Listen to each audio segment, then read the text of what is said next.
Hey, it's the Bennington Show live on a Monday, spring day, all happening. Ron Bennington, Gail Bennington. Yo. Started off with a little Elvis Costello, and I guess the theme this week is rock stars with glasses. Is that where we're going with this? That could be, Yeah. But I was thinking first song off the debut album. You know, if I run a record label, I would say this is the most important song of your life. Because I hate when anyone limps into an album. No, it's not good. You got to come out strong. Yeah. You Really gotta, strong. You got to open up your working week. Exactly. All right, do you know where you're going the rest of the week with this? Because I have a couple ideas, but I'm open to suggestions from you guys. like you're Not gonna everyone.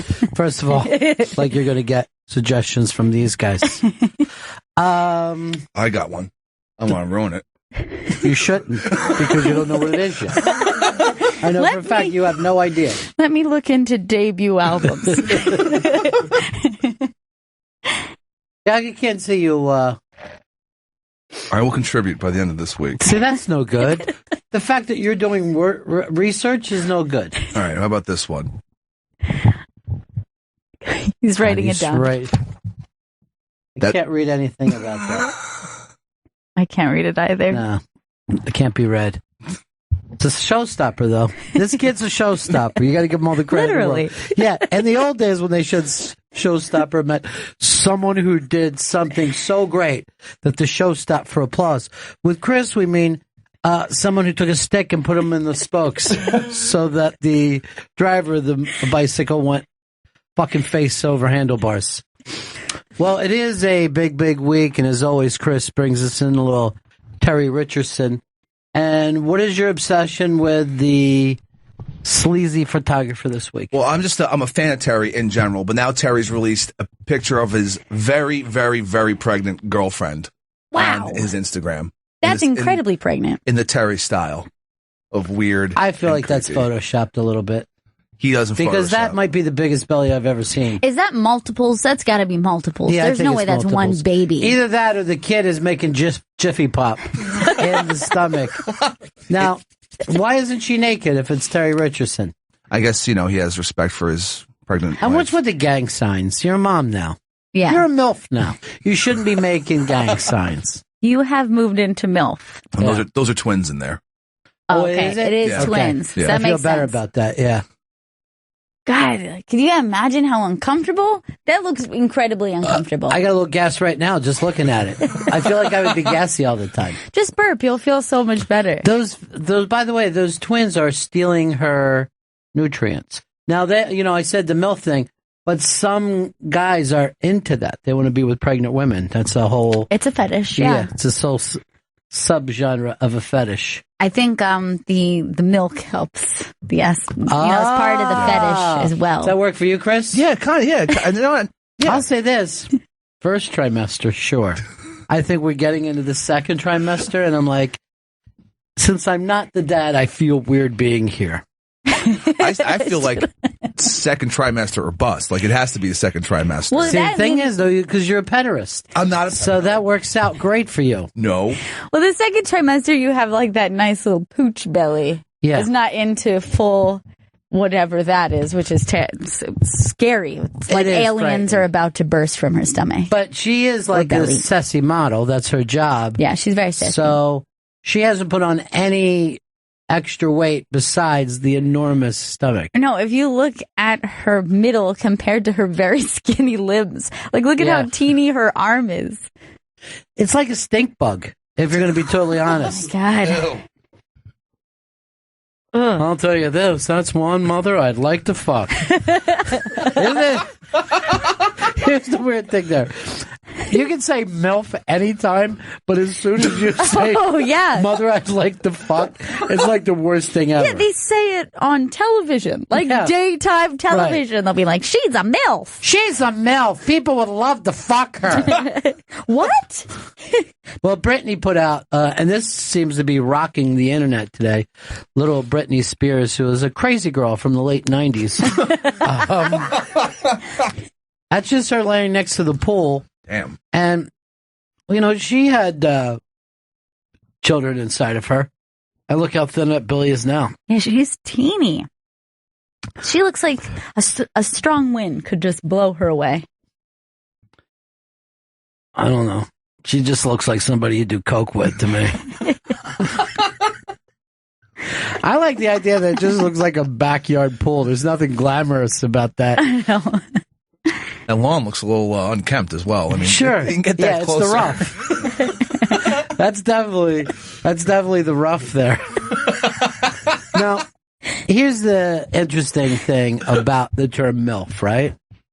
If it's a teen mom, is she still a MILF? Yes, still a MILF, teen mom, because she's technically a mother. It's like that teen mom who became, for some reason, famous a couple years ago because she was like a bad teen mom on the MTV show Teen Mom. I think she started doing porn and then she was being called a MILF, but she was like Still 19. Yeah. She was like I 19. think that's cheating because I think a lot of MILFs in MILF porn are not mothers at all. They just aged out where people start calling them MILFs. They're 27, most of them in porn. Do you think? Yeah, there are MILFs in porn. They're still in their 20s. Yeah, because I think some people who are really into that are actually into older women. So therefore, you need to have some sort of an in-between area. There has to be something between barely legal and MILF. There's got to be something in there. You can't just age out of barely legal. I would just say Democrat. Since it's a woman. And they're all voting against Trump. Well, it's cheating. But I think that you really, in my opinion, have to be 40 before you're called a MILF. Because what you're saying is middle-aged. You're not saying, right. Oh, I just really like a woman who's pushed a baby through her vagina. Right, because a MILF should mean like I have a teenage son or I have a college-age kid. Right. Not I have a baby. Here's what you're saying with MILF. I'm boning my son's friends. Right. That's a MILF. Exactly. Now, I don't think that you want to say that she's been with a toddler. I'm going to go over to a guy who's doing a great job right now on Netflix, starring in the TV show Love. Dude, this guy is you 100%. Have you seen it yet? Yeah, I have, yeah. I've noticed the similarities. It isn't even a similarity. You have no fucking path now because he's standing on it. He is a successful you. Well, if I can meet Jillian Jacobs someday, then all right. She would fucking break you, dude, just like she's breaking that dude. Snap you in half. Yeah, I love that show, though. Do you? Yeah. And also, let me tell you something about MILFs real quick. Yeah. You said MILFs. Well, it's gotten that bad to the point where whenever I tried to type out milk, I always accidentally hit the F, and I'm just like, oh shit, I'm in public. Why are you typing out milk? When I'm looking at milk, pictures of milk. He Googles milk. He runs a milk blog. That looks good. And it always comes up accidentally. It's delicious milk whole milk, huh? So thick. 2%. All right, so you're going to tell us about MILFs. All right, my thing is there's a difference between the MILF and the cougar, and cougars haven't had children yet, but they're older, and MILFs are over 30 with college-age kids somehow in the porn world. Okay, well, I'm going to stop you there because I think that a cougar is even older than a MILF. Yeah, I think that you can still have had children. Yeah. But you're on the prowl. Yeah, but like, this is not just like a one-time thing. Like, I think I'm going to have sex with my college-age son's friends. This is like, I'm on the prowl for men all the time. Yeah, because my husband either died or was arrested for white-collar crime. Like, a cougar seems like they got some money. Right, exactly. As bait. Oh, yeah, they're very well kept. They're very, they're well taken care of. Yeah. And they have boy toys. You can't be like, you can't just be like a shitty looking cougar. It doesn't really work. I gotta agree that you can't be like one of those reality show moms living in a fucking trailer and like, I'm a cougar. Just like some barfly chick. Well, like, you can't be Chris Stanley in a wig and then call yourself a cougar. Where's the cock? Wow. Wow, did that come natural? Don't pull that. Please do. Oh, did you just point at your dick when you said don't pull that? Baby. This is horrific. Once again, you've taken us off. But a cougar has to be the type where she's like constantly wearing like sun hat and like shades, big Dior sunglasses. Yeah, she's decked out all the time looking for young dudes. I just ordered a pizza by the pool. Yeah. She wears pizza. Come to the pool and let me see the cougars pizza. love pizza. Do you just think the pizza's hoity-toity because you're from fucking Minnesota? Do you have any sort of sauced, cheesed bread that I can dine upon? Wow, she's something. She even gets the, Italian foods like pizza. Is that stuffed crust? You would be the worst porn writer ever. He'd be the worst anything ever. Wouldn't matter what he was doing. He'd be the worst baseball coach, the worst airline pilot. Doesn't matter what we're picking out. That plane's going down if I'm on it. Oh, fuck yeah. If I walked on a plane and I saw that you were the pilot, I'd just start crying. I saw the pilot. That's why I'm fucking crying. I saw the pilot. Couldn't even keep his pants up. Oh, God. So I think we're all in agreement here. Yeah. That woman, Terry Richardson's latest, is not a MILF because she's too young. She's too young. You've got to be 40s or hard 30s, either way. Hard 30s. Like okay, very, that. yeah. Like you mean lived hard. Yeah. Right. So, like, you show an age. Yeah, you got to be in Astoria 20s. Right. Yeah. Okay, now I get it. By the way, did you read that stuff that my friend wrote? I did. I read some, yeah. Right, don't bring it up on the air. I won't. What did I just do here? I just fucking touched this thing and it went out completely. The screen's out. You can't touch anything. Oh, in this you're not place. allowed to touch anything. If we were like the space shuttle, we'd just be blowing up constantly. Because anytime that you touched any of the equipment, it explodes. You got it. Thank you, Houston. Welcome. Surprise DILF hasn't caught on, though. Doesn't exist? It's used a lot by women in jest, but I don't think that I didn't know that was. And also gay men, but I don't think it's a searchable porn thing. Gay men call it daddy porn. Yeah. Straight out daddy porn. All right. Anything searchable. Creep. Anything searchable if you have the right tools. Google? Yeah. Keyboard? That's what I meant. That's exactly what I meant. My search term is always nude people, and I'm always happy with what I get. Well, you get what you search for. It's very direct. Yeah. And there they are. There they are. Wow. So many nude people. Just like... Sometimes 40 or 50 in a row. Just standing there. You know what? I'm going to make an announcement here today. I have suspended my viewing of Vinyl. Wow. I'm not saying I won't watch the rest of the season, but I'm not going to do it on a Sunday-to-Sunday basis. I reached that conclusion myself. You've taken 70s rock and roll, particularly the birth of punk, and pushed me away. You have lost your target demo. I'm going through what the Republican voter is going through. I no longer like the system. I watched The Passion last night instead. I watched The Passion too. How was it? Well, first, Chris, I'll let you give your thing, because you like 90s rock more than I do. I thought it was totally insane and very entertaining. I was very entertained by that crazy fucking show. All right, here's the deal. Number one, when you have Jesus singing Creed, arms wide open, we've gone meta in a way that we never fucking dreamed. Wait, that literally happened? Yeah. Or? Yeah. So here's what the story of The Passion is.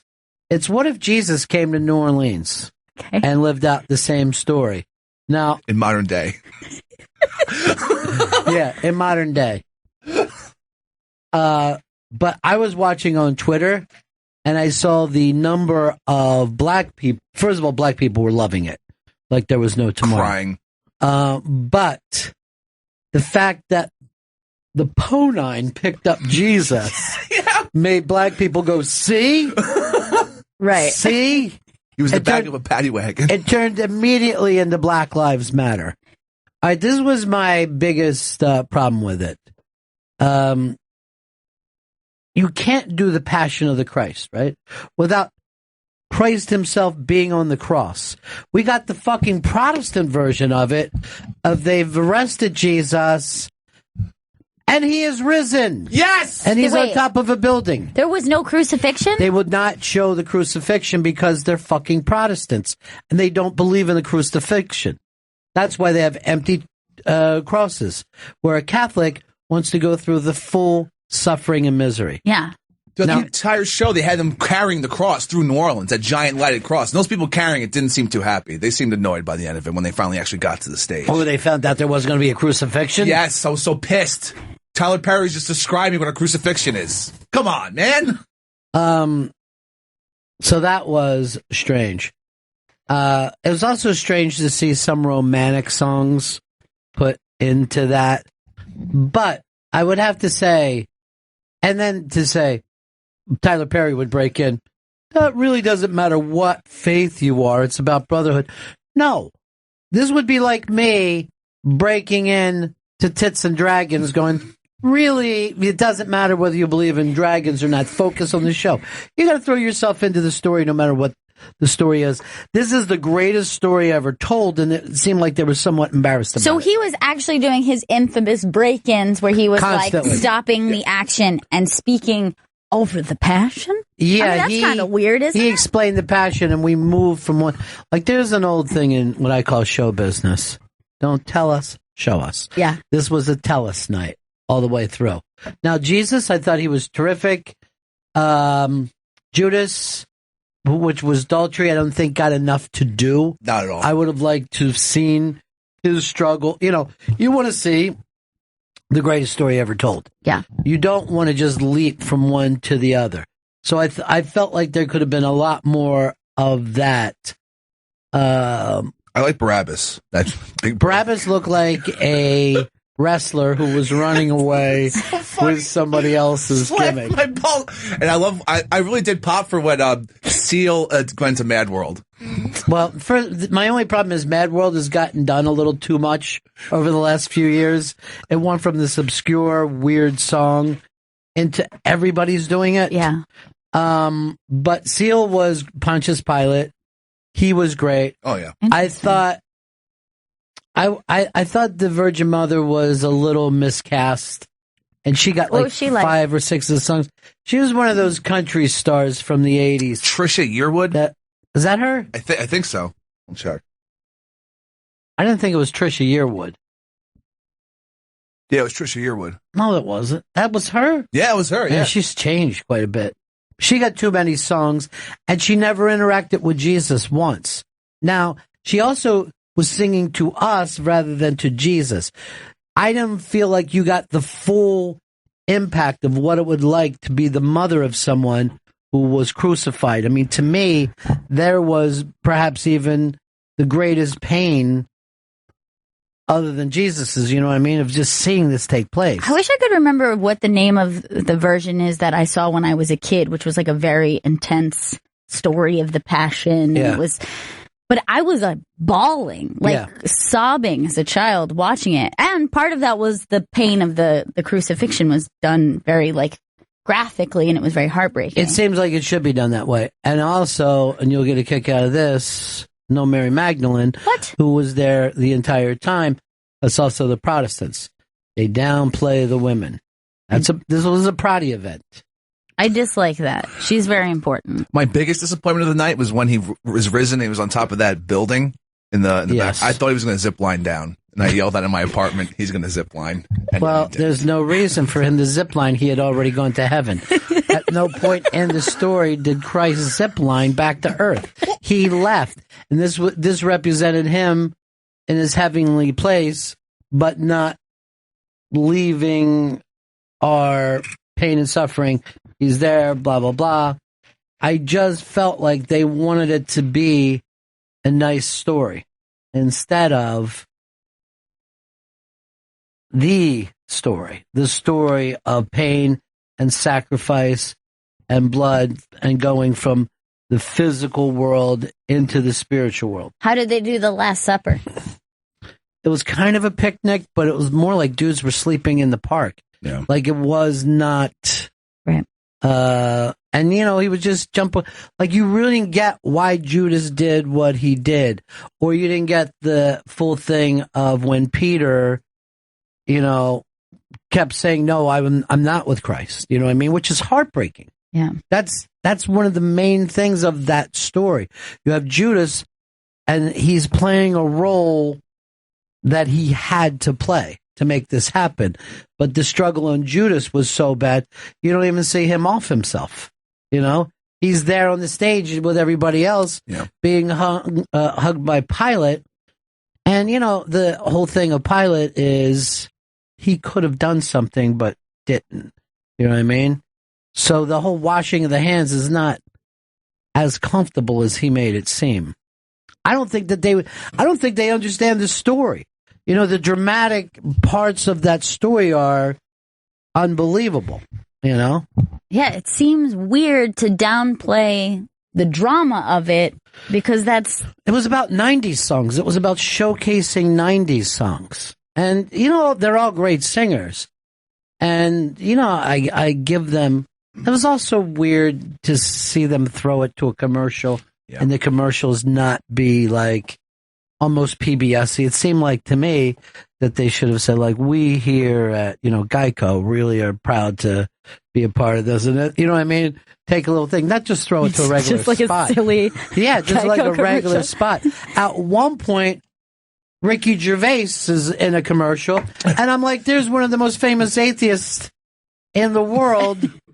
Why hasn't this dawned on anybody but me?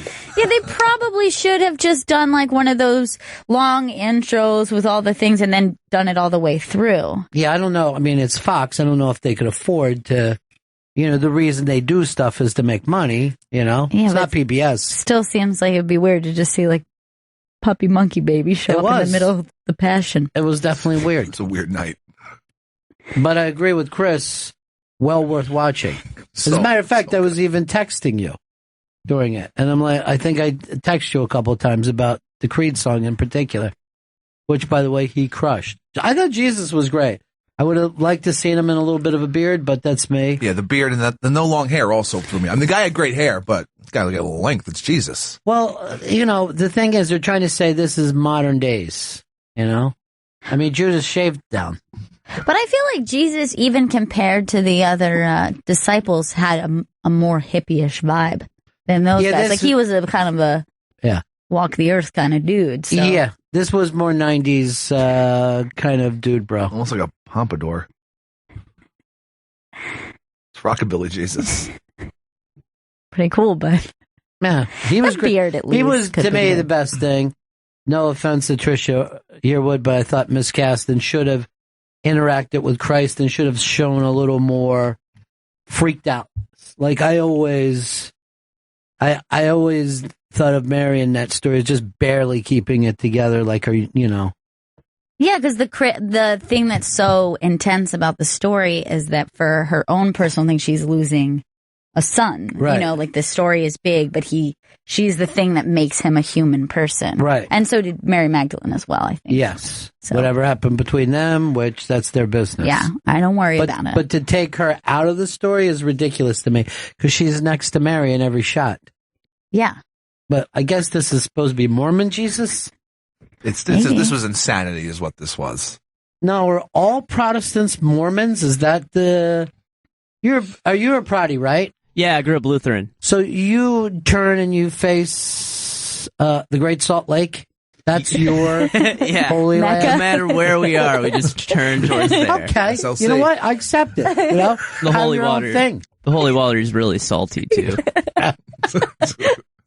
So they're always gagging every time. You can't drown in that lake. It's so salty. You just bounce to the top. Shit, that's good news for me. Challenge accepted. Just swim. Oh, yeah. Anything's better for you. Yeah. Why don't you put one of those ducks around you, like one of those duck inner tubes? You need some swimmies? Take them. I don't know who you would have put in this. But you got to give Tyler Perry. That guy can pull off anything. I mean, he got it produced. He draws crowd, too. Here's the other weird thing.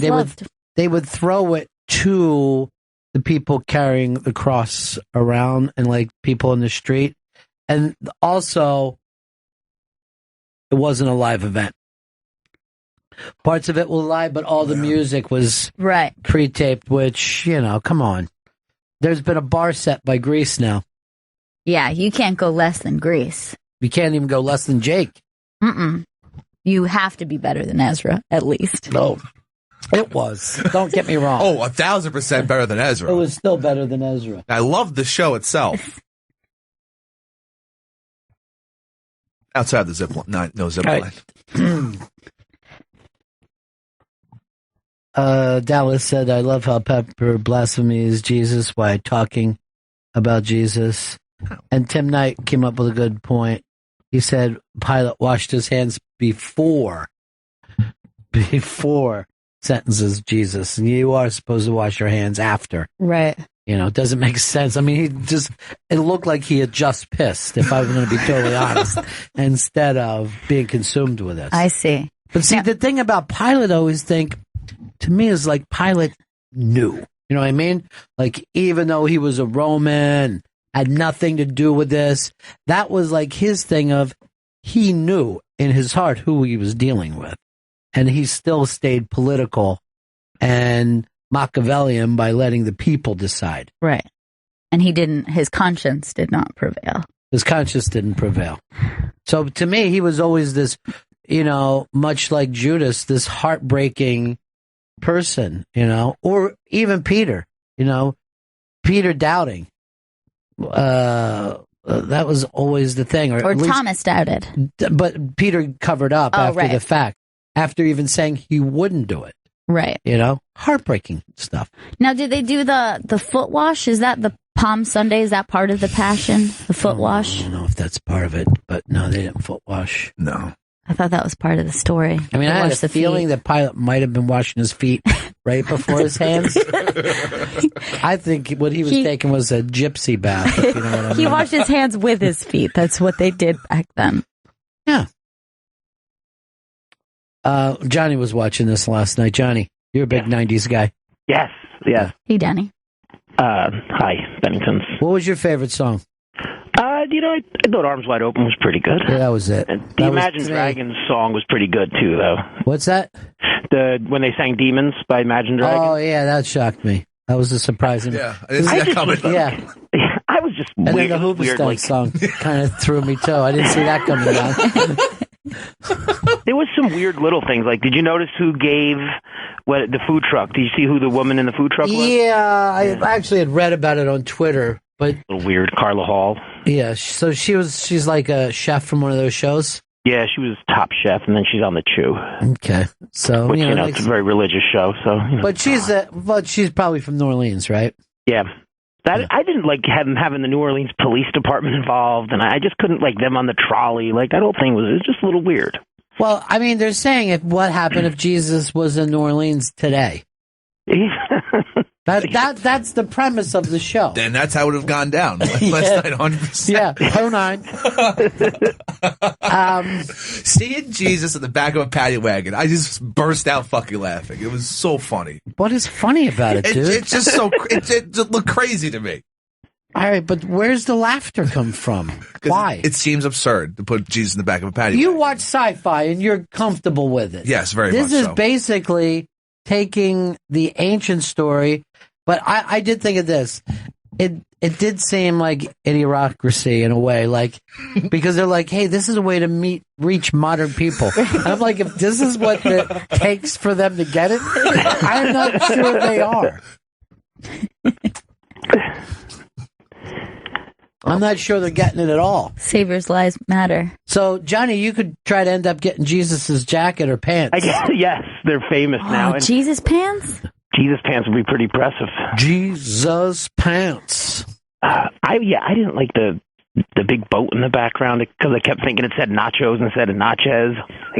Yeah, I mean, they're in the area that they are. You can see quite a few gambling places. You know? Yeah, Marriott got a lot of free advertising. Yeah. But I mean, I'm like, you're in New Orleans. How come you're not using Dr. John? Like, I was thinking to myself, what if they would have done that all and that kind of New Orleans spiritual stuff, because they ended it when the Saints go marching in. But this is, I mean, it all, like, they wrapped it up so much at the end when they jumped over the crucifixion, and then everyone started cheering, as Tyler Perry's saying, but I don't care how big that rock was, he pushed it away. And you're just like, okay, dude, I mean, you're at Easter without a Good Friday. It doesn't make sense. Yeah, that's what makes Easter great. Yeah. Because of the suffering of... And everybody for days thinking, you know, that's it. And then boom, come back kid. And then what did he do for days? He was in hell and he was doing some stuff down there. You know, they never would be able to show that stuff. Right. You know, I mean, I think that you got to tell that story from a kind of human point of view. But if you don't see Jesus on the cross, I mean, you don't have a story. You know what I'm saying? Yeah. You gotta show it. Oh yeah, that's the climax. Yeah, but it's not like you're gonna watch Star Wars and someone just come in. Hey, while we were sitting here talking, Luke blew up the Death Star. What? Yay. You know what I mean? Missed it? Yeah. No. It happened somewhere else. And that's basically like from a storytelling point of view. If you would have had him up on that cross, those people would have been freaking. I was so pissed. I was like, what? Oh, no, they're not going to do it. It's just Tyler Perry doing voiceover. That's the Minneapolis Mormon thing. Now, did they also downplay the blood of Christ and the bread? Because I know that they're not that into that. Yeah, they did it quick. It's so weird. Yeah. Those are the good parts. I feel the same way, but, moments. you know, you got a Lutheran over there. Ugh. Sounds like I would love this. It does. 90s music. Love it. You know, bypassing anything unpleasant. Love that. I saw someone said, I'm watching a thing about the election, and they go, what do the people of Minnesota and Puerto Rico think that the rest of us don't? And I was just cracking up. What a connection that Joe has with everything. It's bizarre. I don't know a future for a country. Yeah. Someone said that Rubio drowned himself last night, but it turned out not to be true. That's a bad rumor. He can't find work. He's just crying so much. Yeah. He's all cried out right now. He hasn't eaten, though. You gotta eat something. I get some Marco, protein, please. Marco. Polo. That should have been his whole thing. I know. It's crazy. I know. I saw Johnny was marching against Trump in the streets the other day. So they started in Central Park. They were going to have a march against Trump. They're all heading along and they're all happy. They get to Fifth Avenue and they got their asses whipped by the cops. You can't protest in New York without a permit. You got to have a permit. Yeah. And you can get away with stuff until you try to get to Fifth Avenue with those stores. And those cops were lined up. Once you start blocking storefronts. Nobody wants that to happen in this city. It's still happening, though. Some of the Black Lives Matters folks have visited us a few times. Stood in front of the doors. Oh, yeah. No one cares about your place. No, I know. We closed down the Hard Rock. It was tough. All right, Johnny. Talk to you later, buddy. Later, Bennington. Bye, Peace. Danny. Bye, Johnny. Mike, DC. Mike. Hello. Yeah, what's up, buddy? Hey, going back to the previous discussion about the Passion and Pontius Pilate. Yeah, just jump in. Yeah, it had to do with, basically, he was in a backwater Roman Empire, or a backwater part of the Roman Empire, and he didn't really care about anything that the people had to say. He was sort of a jerk of a dictator back in there, and I believe he was removed 3 years after the crucifixion. The Romans were kind of nuts about keeping records about all this, so it's pretty well documented. I don't think he ever would have asked the people about what went on or cared about what went on. You know, he was just kind of the Caligula of the area. Right, but why did he throw it to the crowd? Why did he just say one night out of everything, crowd rule? I believe that's a myth. I don't think he ever did that. Well, you know, you could get into myth with the entire situation. But in the terms of the story that we were taught, the reason that he gives it to the crowd was very Machiavellian because he himself didn't want to be the dude who said it. Right. Right? He couldn't say it. He couldn't say it because he knew. And that's to me a great part of that story. You know?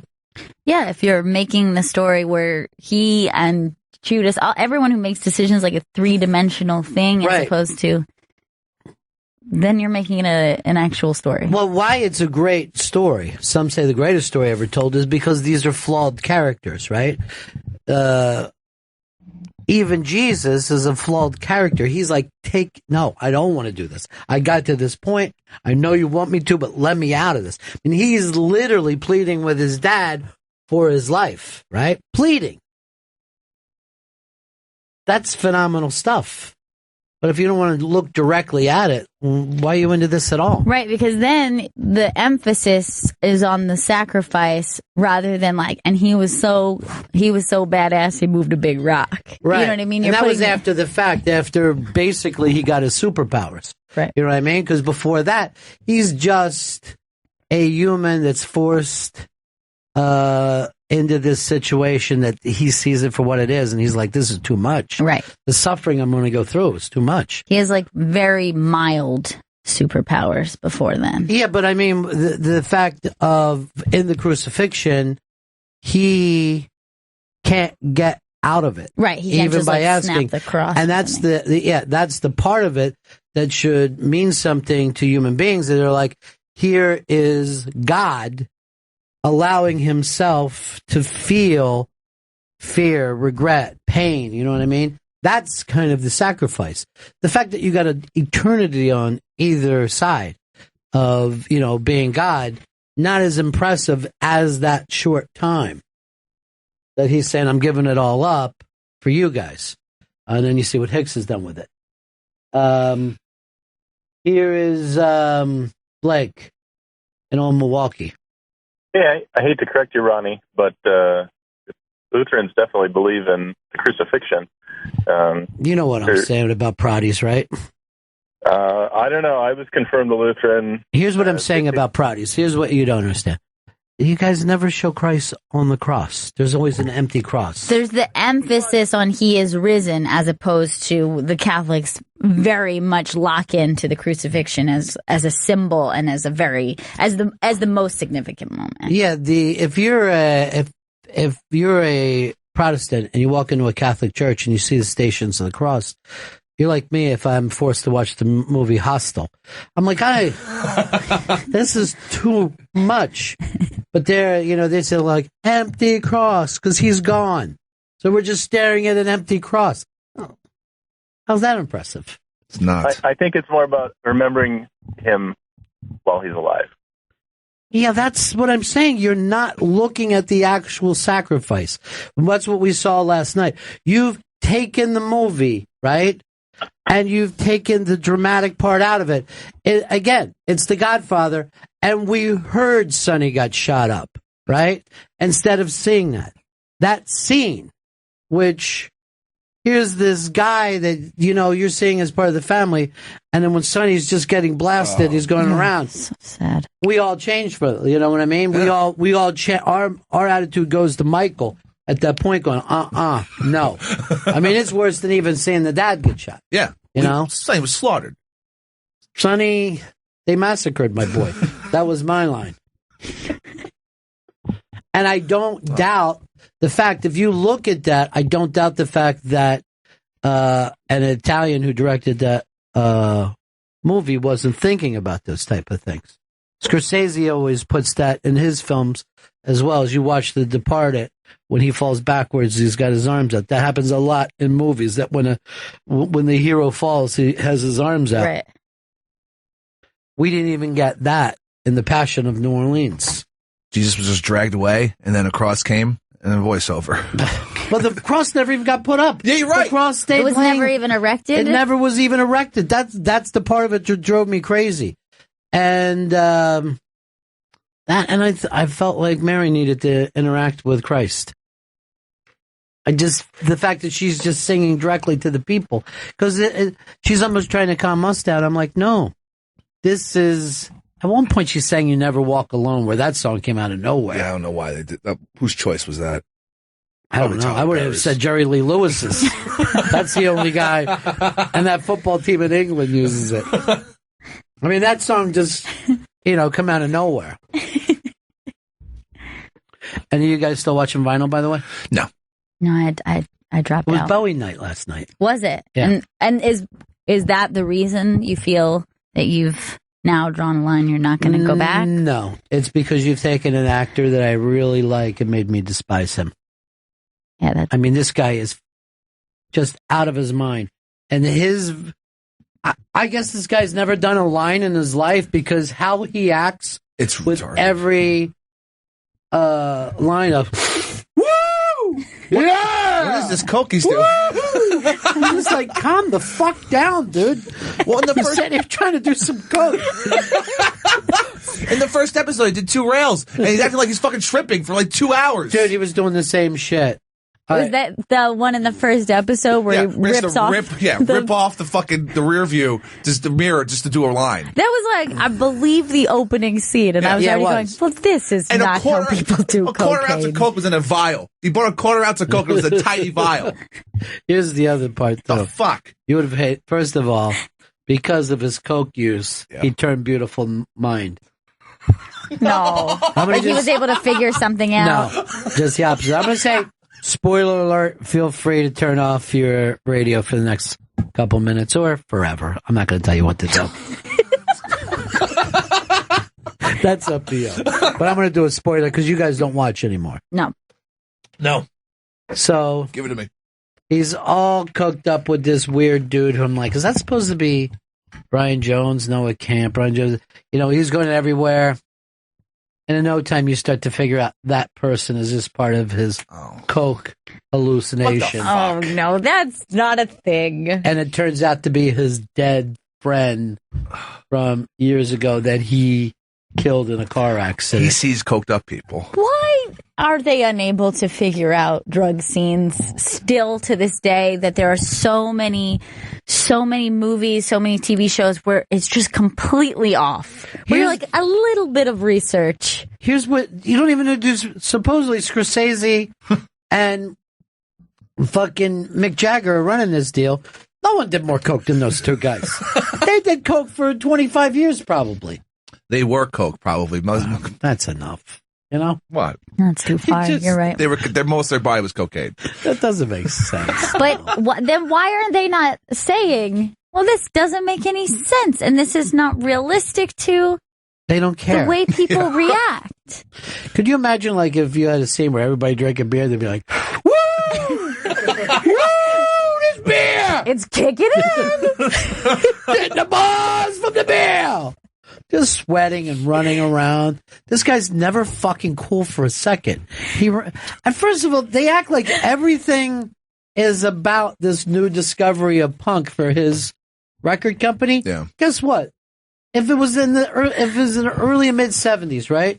And you invested your recording contracts into punk, you went bankrupt. Yeah. You're not making money off the fucking Ramones, the New York Dolls. Sell records. No, they didn't sell shit.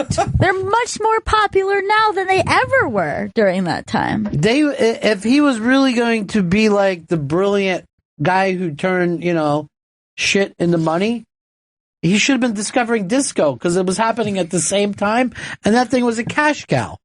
He should be like, I got the Bee Gees, ABBA, I got KC, I got ABBA, and I'm talking to this girl Donna Summer in a couple of minutes. But they don't. They want you to think that he has some kind of, and then they want you to think that punk is raw and golden. And the first thing they do is, we're firing your guitar player. He stinks. He's not good. That wasn't what punk was about. It wasn't about putting together, the best like the musicians. Supergroup, yeah. Yeah, you weren't like, hey, he's good, but we're moving G. Smith in to really fucking lay down some great tracks. That didn't happen in punk. The thing was that the thing that was more about punk was that they were so usually unable to play live very well. Yes. That was probably or on the record. Yeah. You know what I mean? These were not the greatest musicians. That was the point of it. So the show drives me crazy. First of all, to act like a record label has to take credit for stuff that happened. Both, hip hop and punk happened on the outside of any label. This was street music that later people captured, but the pioneers didn't make the money. It was the second and third generations of that. It's driving me fucking crazy. Get out. I'm suspending. Good. Like Marco Rubio with his campaign, I am suspending. But at any time you can pick it up if you so choose. Yeah, I might. But I won't watch it week to week anymore. I'll watch it at my leisure. Right. When you want to catch up, if you have some time. Yeah. And you want to see some really great drug scenes. Woo! So crazy. It's fucking I'm hallucinating. And he's just a mess wherever he goes. Like he should lose. He should lose everything. There's no reason this guy or any of them. They're all terrible fucking people that work at the record label. But they don't like music. They don't like the artists. The pieces of garbage. When's opening day, Chris? Is that April? April 2nd, 3rd? It's 3rd. April 3rd. I guess we're all going to go to a Twins game this year. Is that the thing? We'll go up to Yankee Stadium and see I'm hoping. They are playing the Mets in September. You guys are welcome to come. September? Oh, yeah. Yeah, that's early. Can't wait. What about all the games against the Yankees? That doesn't matter to you? Well, then that way Vito and I can go to the game together. Oh, that'll be That's so nice. nice. I love this whole new gay love thing between you guys. Yeah, it's great. really great. It's really blossoming. Jim in Cleveland. Hey, Ron, Gail, and Chris, how you guys doing? What's up? Good, man. So, Gail, you were talking a few minutes ago about how these folks can never get the drug scenes right. Yeah. I was thinking back, of all the great things in that first season of Eastbound and Down, that coke scene in the bar was the best, made me laugh the hardest. Oh, yeah, I remember it. When they're in the back room. Right, exactly. Him and the bartender. That was perfect. Yeah. And he goes like this. No, I'm going to get into widespread a little more. That's that kind of weird shit that you say. Yeah. And then when they just started pointing the gun at each other. Or where he's going into widespread panic. It cracked me up. This is the best scene too, when he stumbles into the house and the little kid sees him and is afraid, and then the kid He's just like hitting his pillow. look, the kid shuts his eyes and watch what happens when he opens his eyes up. Just staring. That's fucking perfect. Oh my god, that was from the first episode, right? First season. I don't think first episode. I think it was like second or third episode. Oh my god, It was fucking great though. so funny. And he's in a new series this year, right? Yeah. But he comes in as a different character. Yeah, it's called like Vice Principals, I believe, or Principals. He plays a rival principal trying to in a high school. What do you mean rival principal? There's like another principal in there. Like they're trying to become the principal. So I think there are two vice principals trying to become principal. Yeah. Well, why is he the rival and not the other guy? I don't know. The guy should be. I mean, who wouldn't want Kenny Powers as the goddamn principal? Or whatever his character name is now. Now, another coke scene that I always thought was good is anytime Mrs. Mia Wallace was doing coke. I always thought was very believable because she goes to the bathroom, she does coke, and it's not like she comes back like, I'm different now. Right. It's just like this maintained, Yeah. like pretty much on coke all the time kind of chick. Well, the other thing too is she's doing coke, so she orders a milkshake. He's doing heroin, so he orders a Coca-Cola. You know what I mean? Like both of them are trying to bring it in the other direction, just a little bit. I think when she does coke, she says disco too, which is fucking great. Disco. Oh, the best is when she does it in the bathroom, and she's doing it in the middle of all these girls doing their hair and makeup in the bathroom, and that's what she said. God damn! I said, God damn. Yeah, she should have been running a record company. I said, God damn! God damn! Like no girls are even looking at her like, who cares?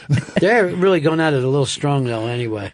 It's them that were overacting. The Jackrabbit Slims. Boom, boom, boom. Adam, Jersey. Hey, Ronnie, big ass card holder, 16-337. What's up, pal? I have two that I thought were pretty good for people portraying drugs.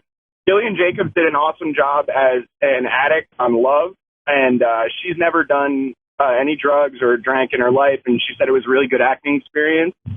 But my favorite is Danny DeVito on Always Sunny in Philadelphia.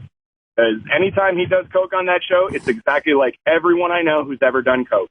Or like Danny DeVito when he does coke. Danny's funny because he's like 70 or something, and you'll see him and goes, yeah, I'm going to do a little Molly. It feels good. Like he'll say that in an interview. Showing up hammered interviews. He's like, I'm not going to do it every day, but you're at a concert. Every now Why and then. not do some? Enjoy yourself. So I'm at a Fish concert once. It was great. Steve in Alabama. Hey, I think Gail is right for the most part. Most of them are garbage, but I will say that, Scorsese's doing vinyl. I don't watch vinyl, but I hear it like you're saying. It's not very believable, but he's had some, particularly Goodfellas, that use of coke was, in my opinion, pretty spot on. Well, that's definitely the heavy addiction stuff at the end of the movie where you're that fucking wired all the time. Right. All the time, Bad yeah. side. But also you don't get there the first couple times of doing coke. That's from long-term abuse. Boom, boom, boom. Hey, Winslow, what's up? Hey, man. Yeah. Ronnie, just for the laugh of it, and it was fairly accurate as well, Shakes the Clown, when Tom Kenny, who plays the evil clown in that, makes the coke deal. The funny thing to me is that, number one, the guys doing it who were, country rock characters were kind of accurate in how they would be coke dealers, but they were rodeo clowns. That was what makes me laugh like a 4-year-old every time I see that thing. Yeah, well, he did that whole movie as if comedians were clowns, so he was just showing the life of a comic.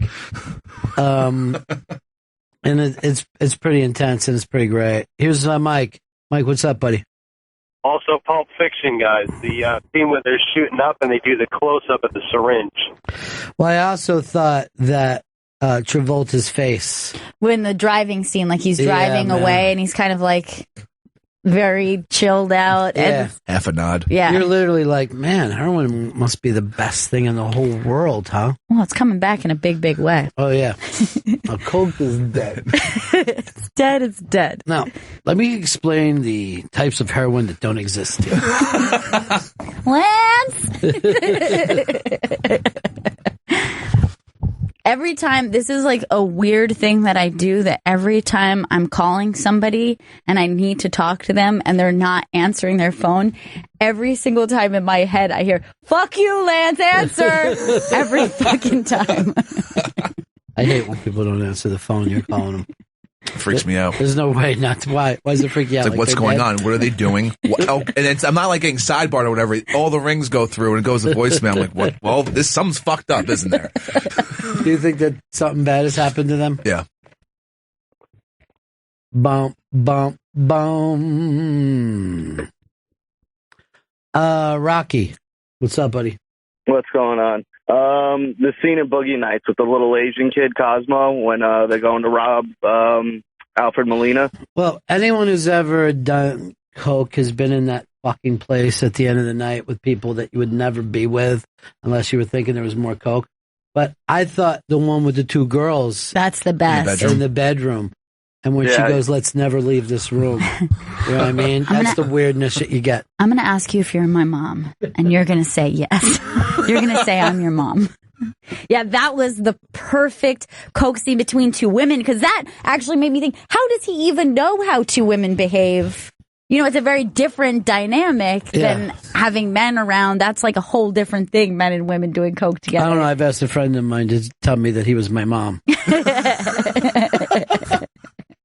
I'm going to ask you. It's really, really great. It's such a good scene. And she is just she's just a flat out addict. She just breaks your heart through the whole movie.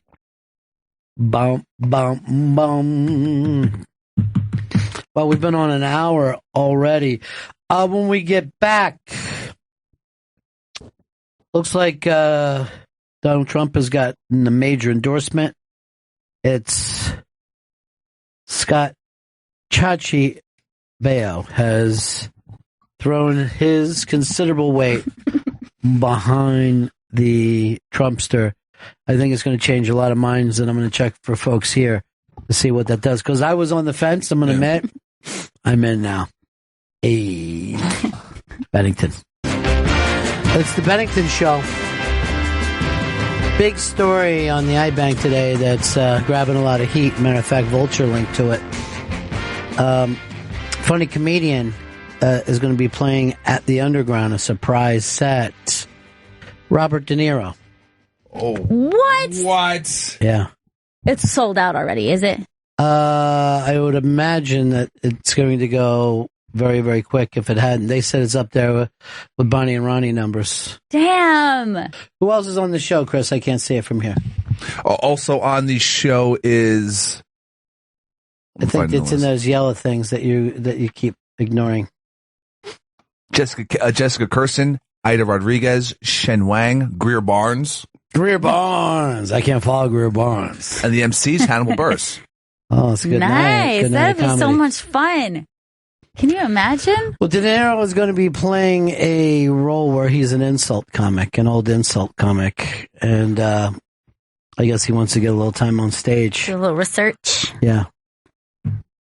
I wonder why they put his name up. I guess they wanted the place to be packed. Yeah. Do you think they would just have him come out? Is that really Robert De Niro? Are we being pranked? You would just assume someone's doing a really good impression. Yeah. All right, now I'm being told they're filming there that night too. Wow, for the movie. For the movie itself. So he will be in full character. He'll be in full character. Will it not be Robert De Niro's, like, his own set? It'll be I would the just character. hackle the whole time to get myself in the movie. And I just set it up so he could crush me. And I'd be like just back at him and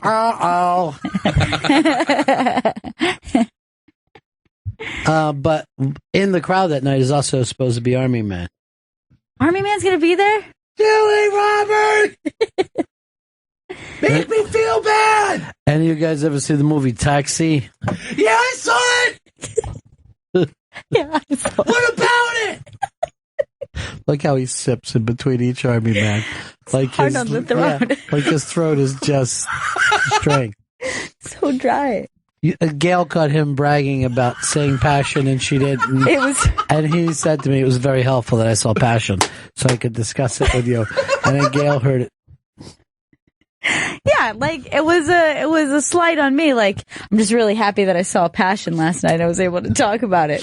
Oh, yeah. So I didn't see Passion? No, you didn't. Well, at least I know the story of Christ. Uh-oh. It made it relevant to the conversation. I know about Tyler Perry's version of the events. Not really. You didn't follow it. As far as I can tell, you were laughing when Jesus was in a paddy wagon. That's all I understood. Need more Barabbas. Joe grew up Lutheran, so his story of Christ was Jesus came to earth, everybody was nice to him, and then he left. That's how it went goodbye. down. Yeah. That's what I learned. Bow, bow, bow. Oh, I was going to say about Chachi giving big ups to Donald Trump. I think that should do it for everybody. Well, these big celebrity endorsements mean everything. Yeah. Is there a single endorsement of anyone that would make you rethink? Because I think there's people that I think are thoughtful people. And if they brought up a name, I might be like, oh, I better look into that. Who would be a person for you that you would imagine it would make you look deeper into a candidate? Hasselhoff. I think Hasselhoff coming out and talking about, because he saved so many lives. Right. On himself. Obviously Marilyn Manson. If Marilyn Manson brought up Because I noticed that Manson did not get behind Marco Rubio, and they're both from Florida, and that should have worked. If you don't have the dope show vote, Right. you have nothing. Fish is behind Sanders, but I'm still a Trump guy, and I love Fish. I mean, every member of the band is on Bernie Sanders' website. They're with him because it's the same state, right? Yeah. They're Vermonters. Yeah. Well, that's what they live now. It's the same reason Joe's always bringing up Al Franken to everybody. Oh, God. You guys hear about him? You ever had the chance to meet him in Minnesota? Because I know when you're in a state that size, they come around and meet each person. Well, I didn't approach him, but because there's a crowd around him, but I did see him at the state fair once. He was standing near some butter. I saw him. Cat's a lick butter.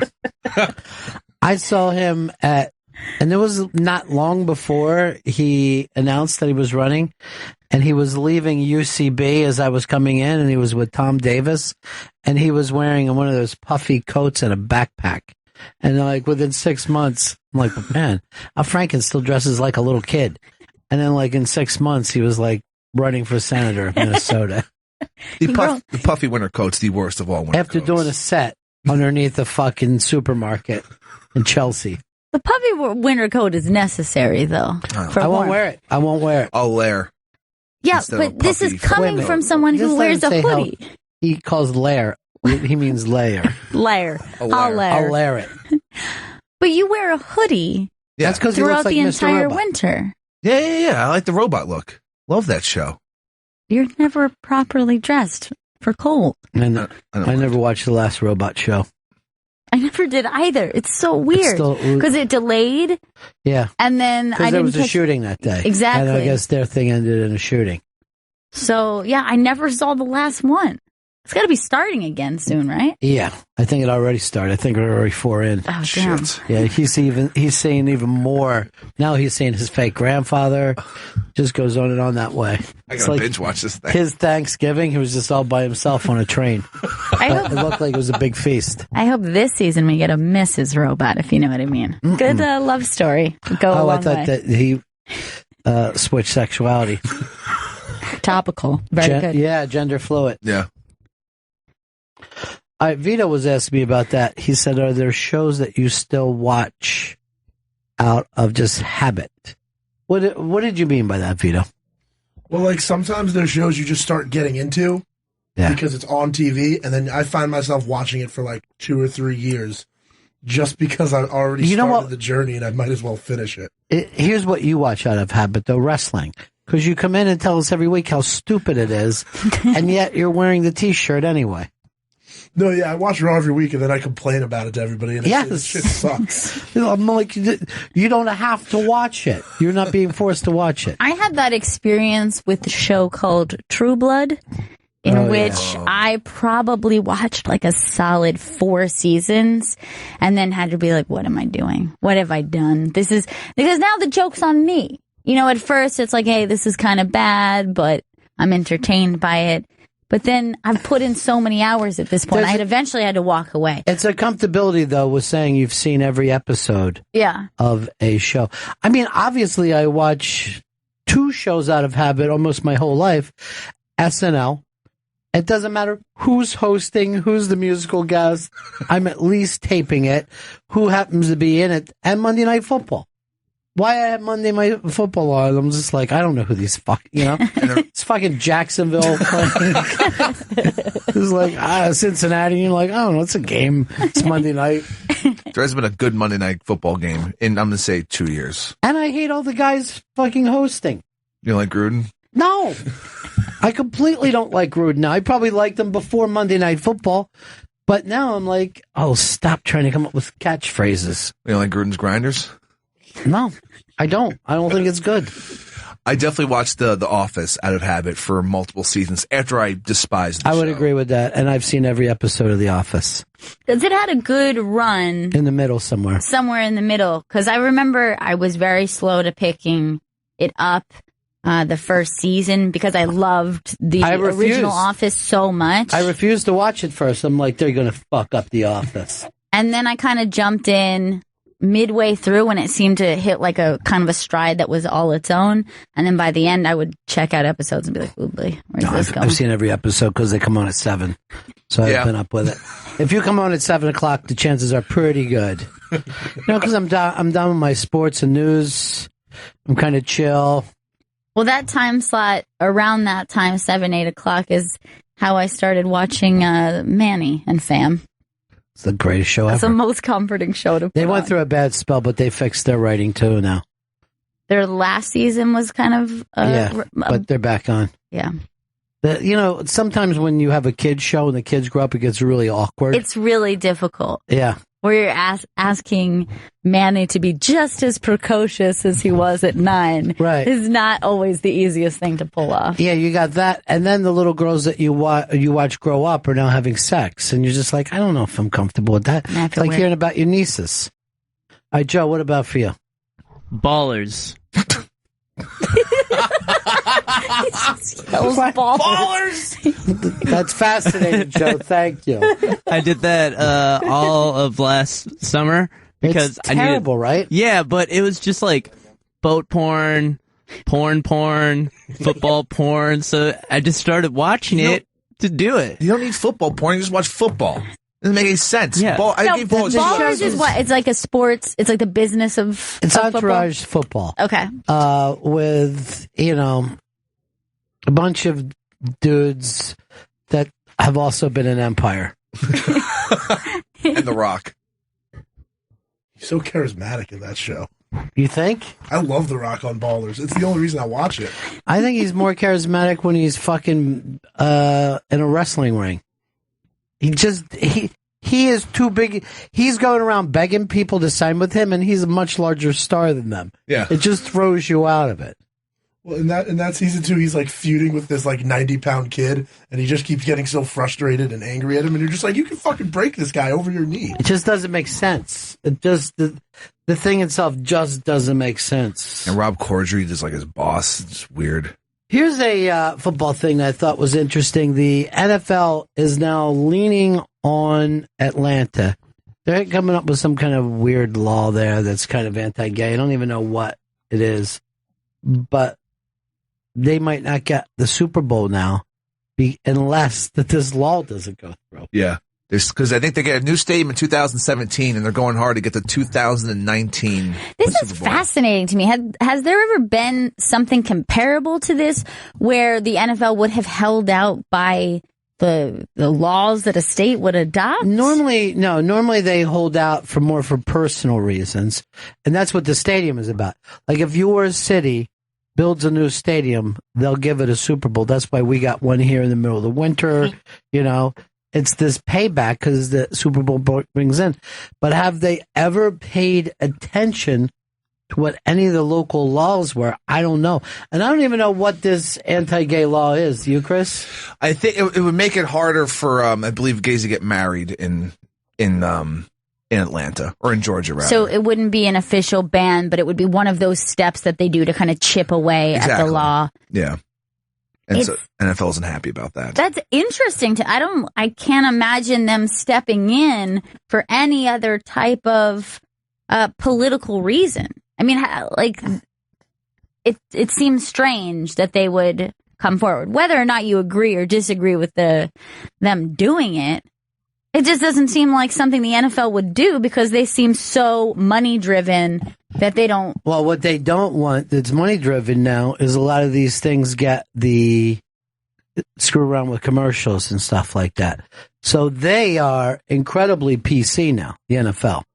They're trying to get the other F word banned from being yelled on the field, which is all guys have yelled on each other since the beginning of the game. Okay, so that completely explains it. Because whenever you see some sort of bold move like this, you know that it doesn't actually have to do with the conscience of the company or the moral. Yeah, a corporation doesn't have a conscience. Right. The corporation worries about making money, and the NFL is only trying to make money. Now, why this whatever they're doing down there in Georgia has anything to do with that? That's all on the outside of my knowledge. Looks like a bunch of people are calling in, so I'll let these guys catch up, and somebody will probably explain to us. Phones have exploded. Joe, you're going to help him because he's a little confused. He's on it. Anytime that you can keep something away from Atlanta, I'll do it anyway. No matter what the reason. Yeah. Why do they even deserve a new stadium? They don't even have a team that looks like they can fill a stadium. It's a train wreck, even man. when they're winning. They like college football down south. They don't like pro football as much. Will, what do you got for me, buddy? Hey, Ron. Listened to you guys a long time. Just called in this very first time. I wanted to say that the NFL is not the only business or industry in Atlanta that is looking at this law and thinking about pulling out. We have a big movie industry, too, and Sure. It's growing. And there's talk amongst all the movie people of trying to pull up stakes, too, because of the law. But now here's the weird thing. Anytime that I've been to Atlanta, and I'm talking years and years ago, there was always a gay scene there. You know what I mean? The club scene has always been a gay scene. Oh, yeah, big time. So what are they trying to do to the gays in Atlanta? Well, actually, my understanding of the law is that it's not just pulling back stakes on marriage, but it's actually not necessarily anti-gay. It is protecting people's religious rights to discriminate against people whom they believe violates their religious whatever it is. So if you know that somebody's openly gay and you work in a mom and pop retail store, you can refuse service to them. Yeah, you're not going to ever be able to pull that off because for the same reason that you can't say, I'm much more comfortable not having blacks here. You know what I mean? Oh, absolutely. I agree 100%. But they think that they're going to do it. One of the other things about it is that people in Atlanta, like myself, the majority of people in Atlanta are totally against this law.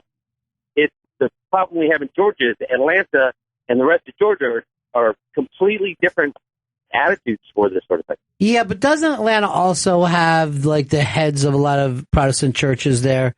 Yeah. I live always right across the street from a big Baptist church. There was always a thing, but like even their more or less corporate headquarters, because when Stern's show was everywhere, it wasn't in Atlanta. It's one of the few major cities that they didn't pick up. And from the way I understood it, CBS at the time was just like, we're better off without them. We don't want those people, driving to work, listening and suing. That's the way that I heard it. So there, there's always been a weird scene, but at the same time, there's always been a gay scene in Atlanta. Elton John went and got a house there because the party so much. Hey, Todd, Detroit. Todd. Hey, how you doing there, fellas and ladies? Hey, what's up? Listen, they tried to hold back the Super Bowl from Arizona because they were one of the last states, if not the last state, to enact Martin Luther King Day as a holiday. Oh, yeah, he's right. I remember that now. And, Martin Luther King Day doesn't play big anywhere. There's not, people don't go crazy for it. You get off work. But I guess they had to do it, or else it looks like, hey, why aren't you doing it? Right. And again, why aren't you wearing the pink ribbon, Jerry? That's exactly the kind of thing that you would see sponsors pulling out because people were putting pressure on them. Yeah, one thing about corporations, and they're as assholey as you can imagine, but they want to sell things to everyone. You know what I mean? They don't say, this is just for white Christian males. That's just Donald Trump. That's right. I'm telling you, I don't know whether you guys watched the Trump stuff over the weekend, but it's fucking fascinating. A lot of the back door stuff is being said in public. Like we're not going to back this guy whether he gets enough votes or not. So now that's coming out a little bit more clearly than before. It was people making, a guess that was going to come forward. But no, now there are people saying it. And John Kasich, who's only won one state, his own state, said they're not going to give it to him. And they're not going to give it to Cruz. I'm the only person that's not ridiculous that can be counted upon. And he says the convention is part of the whole process. At the convention, people will realize. And I'm like, somebody had to whisper that in his ear. It had to have. And, as much as I believe that Kasich is a totally reasonable candidate. He's not. He is not, in the sense that he has not proven it with the numbers. And no matter what, I don't know how that is going to go over, particularly if it's not Cruz, who you can't even make an argument like, this guy's unreasonable, let's go to our number 2 guy. If you're going number 3 and it's like a distant third, I can't imagine that. Maybe not even go to him, but even go to somebody who never ran at all. Even worse, I think. There are people in the party who are saying, we'd rather lose with Cruz. And they're starting that thing. Let's lose with Cruz. It's a good slogan. Yeah. It's got a nice little rhyme to it. And, if there are people that are right, that for some reason Hillary will be pulled from this campaign, I don't know if the Democrats are going to turn around and give it to Bernie. You know what I mean? I don't know what we're going to have. Yeah, this is a pretty bizarre. Yeah, it could be the end times. This is the end times that we've dreamed of. As a matter of fact, Glenn Beck said that Ted Cruz could be the fulfillment of the Mormon prophecy that Joey grew up listening and believing in. Yeah. Is that what your people are saying? I didn't know. I can't believe that we have American prophecies, especially when the bookends don't believe any new prophets. The prophets are done, basically, is what they say. Right. There won't be anyone else seeing the shit that we've seen. If someone says they're a prophet, just don't believe them. They're a devil. They're lying. False prophet. But we jumped onto the Utah prophets, the Latter-day Saints. Yeah. And but what always kills me about the end times is, like, if you were a true believer, you'd be like, I want it to be the end times. And yet they're always fighting against the end times. Oh, they're terrified of the end times. Yeah. Well, there'll be like maybe 1 or 2 nuts on the street who are embracing the end times, but most reasonable people. Look, if Trump is leading us into the end times, I say let him do his job. Let him win. Yeah, let him win. Let the sky open up. Let fire rain down. That's what we're looking for. And let's all finally get some much-needed rest. Oh, gotta be internal rest, right? Nothing but. Or is it eternal torture? I can't remember Either which. way, it's different. Just a change would be nice. Yeah. Just a change of pace. Change of scenery.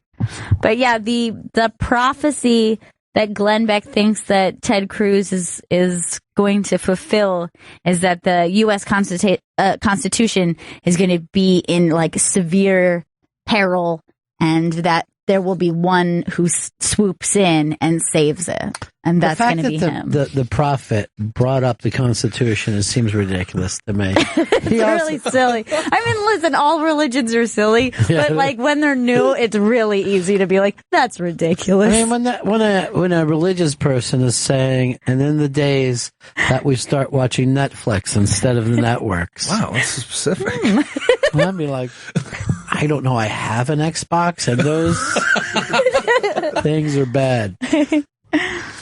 But he also threw Senator Mike Lee in it, just because you do need a Mormon involved as well. Because Cruz is not a Mormon. I don't know how he can fulfill the prophecy perfectly without the assistance of Mike Lee. I don't know how you could talk about any of this stuff without smoking weed.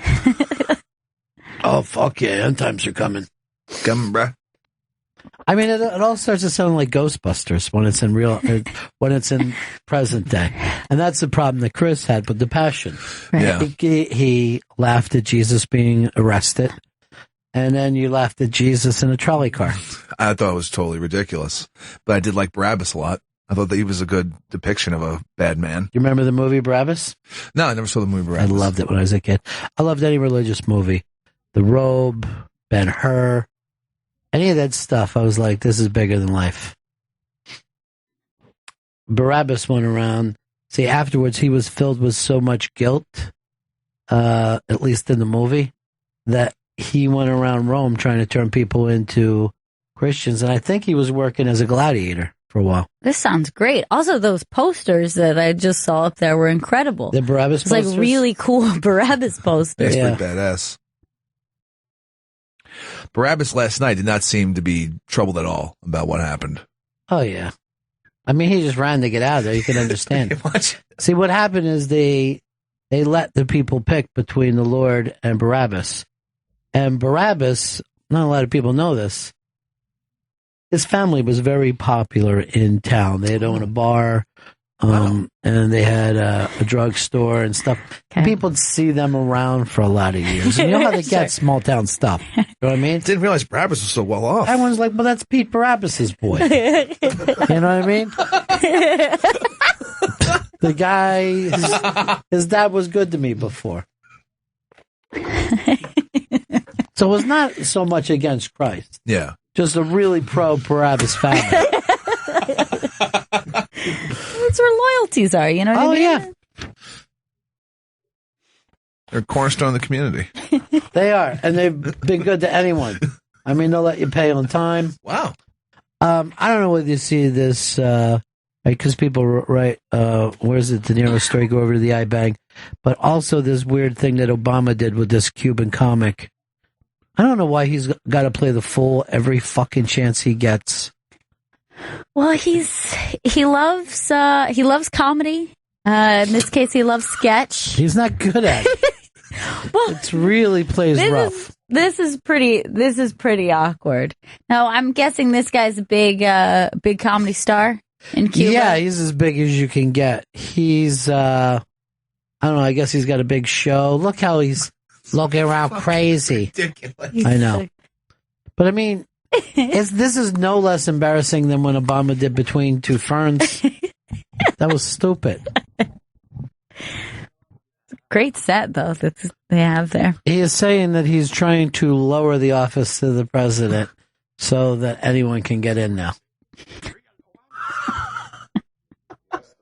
Now, would it look bad if Obama was smoking a cigar down there, or does he have to? I think you have to. That's an embracing of a culture that's like... Yeah, but you know how we feel about tobacco in this country with the children. They'll all start crying. If he's smoking down there, he's got to smoke up here more. I agree. Like if he's really, I know he smokes cigarettes, and there's always like pictures of him, like, oh, Obama just smoked a cigarette out back in the White House. Yeah, because the idea was that he was supposed to be quitting around the time he was running, and then they started catching him after he was. How do you quit smoking cigarettes when you become president of the United States? It seems like the only time. You have, those are 8 years where it's carte blanche, do whatever the hell you want. You stress the fuck out. No, that's yeah, not. but the American people, I mean, smoking is the most villainized, demonized thing these days. But the man's getting freaked out. It's worse than rape. They would rather believe that he was out raping people than if he was smoking. It's a dirty habit. Yes. Yeah, well, it feels good. It's instant gratification. But I think you probably have to smoke a Cuban while you're there. Yeah, he has to. It's a cultural thing. It would be a slap in their face if he didn't. Look at this guy. The fucking bit goes on forever. Some weird Cuban Sanford and Son answer, you know? It's a lot less slapsticky than the Mexican comedy and sketch shows, but it's still over the top with wig. I mean, we're only seeing his phone call. This was approved, you know? Yeah. I'm sure rest of the time he's just running the walls and falling down and swimming with giant tits. No, there's a lot of Cubans that are so mad at Obama right now because, you know, they'll just never forgive.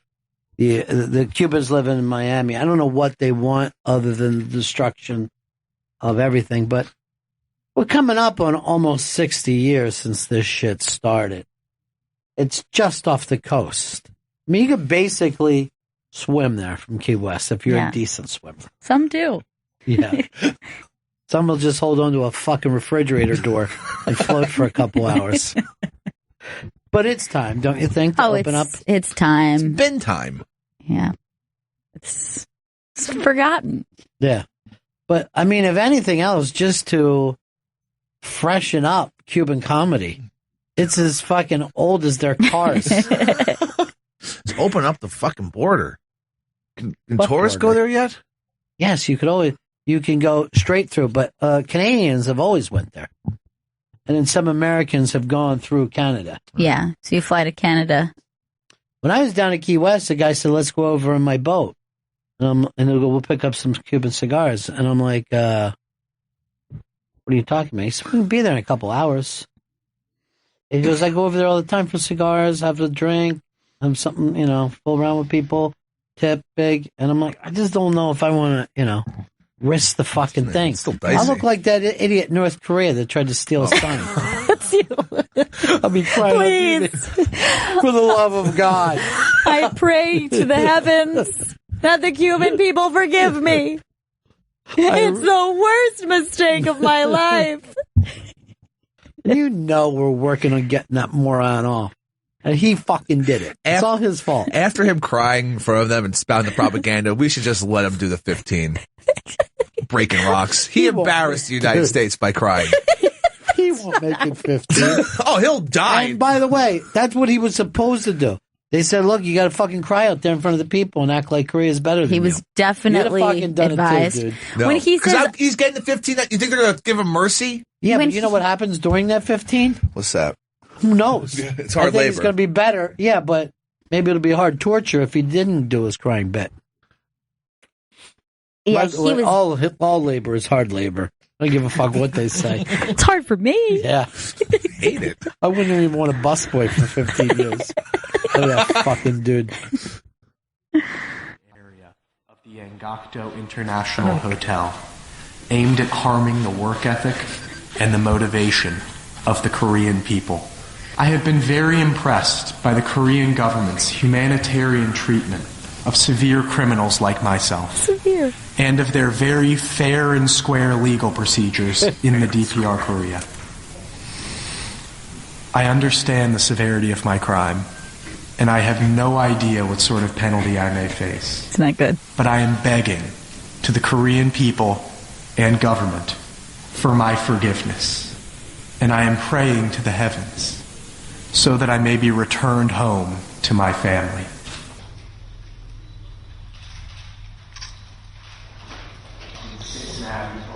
North Korea, for your forgiveness.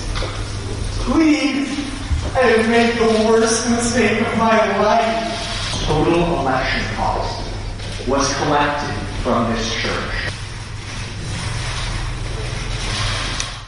Man. That edit of him being really calm and collected, and then eventually please, let me say it. I don't want to fucking say anything that you don't understand it. It's just a poster. What's it matter? Give them whatever they want.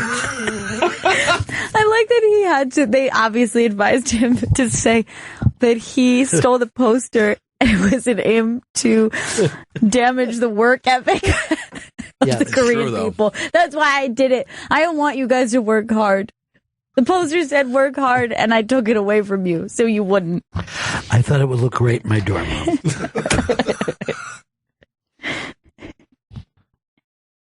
Chris, you've been watching your March Madness? Oh, yeah, I've been all over it. And I took Duke all the way. Everyone laughed at me when I still took laughing Duke. at you. What? For beating Yale? Yeah, Yale was the giant killer. All right? And Duke took them down. Yeah, giant killer doesn't keep killing giants. He kills a giant. They were That's poised. why they don't say it's the giant's killer. They were poised for a Cinderella run. And guess what? Duke stomped them down like the punk bitches they fucking were. Well, everyone knows that. Everyone knows that they are. No one said this is a much better team. Yeah, I'm all about Duke. I'm loving it. I'm feeling good. Their captain got kicked off for having sex with his girlfriend. It's fine. No one can figure it out. What happened? So here's the deal. This captain of this team has dated this girl. She came over one night. She said he was sleeping. She took off all of her clothes and got in bed with him. And then he had non-consequent, what's the word I'm looking for? Consensual. Non-consensual sex with her when she was already naked and laying in his bed. Mm. He says, I don't know what she's talking about. Those consensus is shit. Yeah. But Yale just said, fuck it. We're not going to get involved in this shit. You know, we're not Florida State. You know what I mean? Right. We're Yale. You're right. And they pull them out. But it is that weird thing of like, when does no mean no? We have to just keep thumping this back into guys' heads. A lot of, most colleges now have like a program saying what yes and what no means. And there's like sexual contracts they want people to fucking sign before they have sex. It's a shame that we're down to the point where it's sexual contracts. Yes, yeah. All right, I've looked over everything with this. It all seems to be boilerplate. I have no problem with it, except for, and I'm going to take you to this, hand jobs. HJs? Yeah, it's going to take me a while. So I'd like you in there working it a little bit, both hands. But it is weird, right, that we're at that point? Yeah. I think women, like, their first thing would be just, let's start this off with a 2-year contract right out That's the problem. Yeah. You've added something about meeting your family. And it's a sticking point. Yeah. And this, I will not back down from. this is a one-night stand. I don't want to meet your mom. And I don't want to tell her that you're doing really well. Can we negotiate a FaceTime, at least, with her? How long? And do I actually have to be in the frame of the FaceTime? But here's the thing. How does that even show or work? Because you can break that contract anytime anyone wants to say, not now. No. Yeah, I don't think they've totally figured it out. I think they're just trying. These colleges are just trying to see what could work. I don't think the contract works. Yeah, I think the contract is because then, I mean, in some cases you could say even that you were pressured to sign a contract or that you were pressured to say yes. I mean, that's another problem sometimes with the yes and the no is that if you feel that you're in having a physical threat to you or you feel pressured in some way, you're not in the right state of mind. I thought she was into that. Yeah. That's what the physical threat. She seems like she liked it. Or that you would be, under the influence. It's very tricky stuff. Why else would you have influence if not for the fact that everybody wants to get a little loose? You know what I mean? Go get some, you know? Yeah. But that's why we don't have sober parties, because nobody would get laid. You know what? Safety first. Let's just nobody plays basketball. That's how it goes. I don't think they do in Yale, to be totally honest. It's in a mural. Duke proved that. The Duke's going all the way? I see Duke UNC final.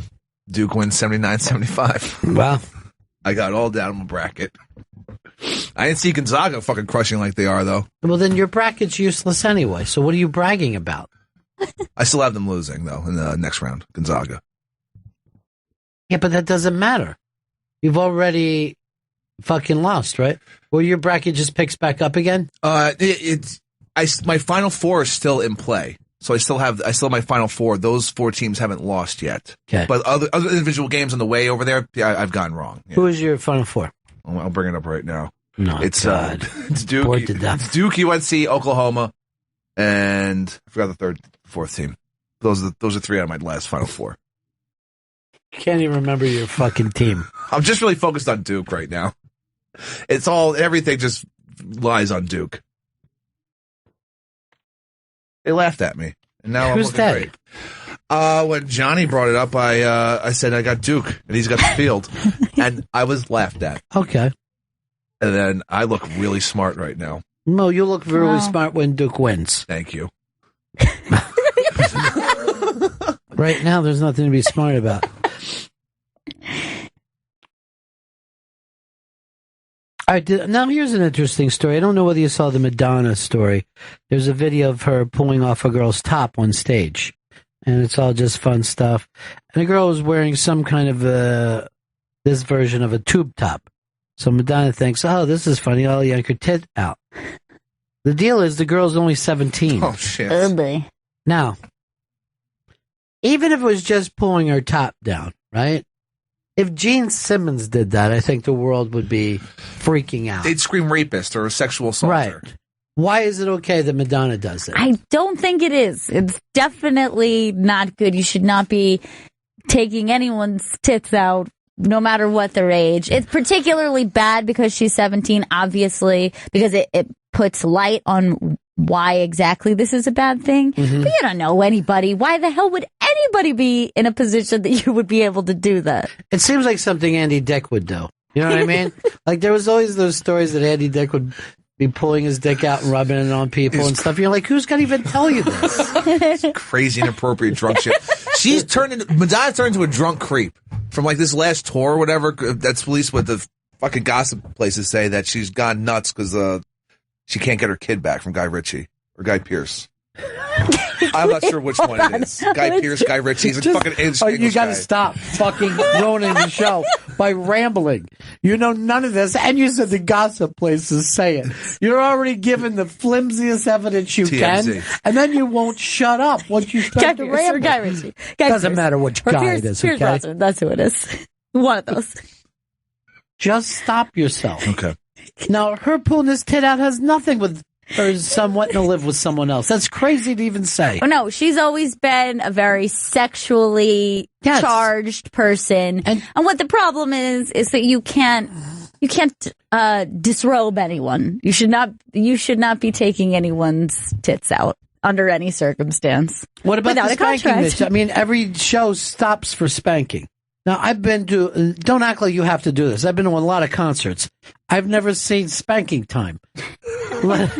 Normally, you keep the fans off the fucking stage. Unless you're Chris Stanley, then you bum rush the fucking stage with them as quick as you can. It's oversight. Now, what if that's what he would have done? Taking a tit out. I would when never. They got up there. I wouldn't have been fucking surprised. I wouldn't even have been slightly surprised. No, you should be surprised if I just start popping titties out. Yours or others? Either. I ain't like Madonna. So is she getting a lot of heat for this? People are freaked out by it. Yeah, there's a lot of people picking up on it, mainly because, like you said, it's less harmful because the girl's under 18, so that way it just seems cute and innocent. But she's not even developed yet. No. Nothing to see here. She also did that in front of a massive crowd. It's a really shitty move. Yet the girl's mother was very excited about it and then tweeted something like, Madonna just groped my daughter, #proudmom. Then it makes it okay. Yeah, it does. Because technically she's in charge of those titties until she's 18. Yeah. I get that you're the new Cher, but Cher didn't pull anybody else's titties Oh, out. no. Cher worried about her own titties. She worried about 3 things: gypsies, tramps, and thieves. That's according to the gossip magazines that I've been reading. Guy Ritchie. I mean, Guy Fieri. That's who she was with. Guy Pearce, obviously. You had it right from the beginning. Oh, I did. Yeah, All right. you did. I get them mixed up. But first of all, why is that anyone else's business? The kid is older and wants to live with his dad. That happens a lot. Yeah, I don't see the problem either. But apparently she's off the rails over it, and that's why she's popping titties You're out. leaping. She's always brought people on stage and done weird shit. Not 17-year-olds. Dude, did you see that fucking girl? She's 6 foot tall. Anybody would have fell for that.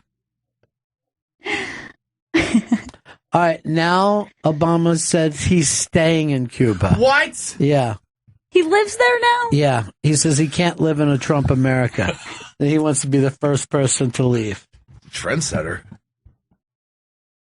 I celebrated Obama in Cuba last night by making a Cuban sandwich. The Blue Apron. From Blue Apron. How were they? So good. Yeah, it was really good. So fantastic. Yeah, I loved it. Just perfectly corresponded. Yeah, I think they know. They're always following it. What's going on? All right. Obama just said that he's sorry for taking down the poster and trying to stop the work of the Cuban people. I pray to the heavens. I pray to my dead ancestors that they will pull me from this. Big move for Obama, though, going to Cuba, right? Oh, it's huge. He also says so fucking hot he can't stand it. He just feels like, oh, this is nice. Look at him. They just gave him a gold telephone that they said he's passing around to the other people in the party. And then they're all going to get a piece of cake. Michael, have a piece of cake.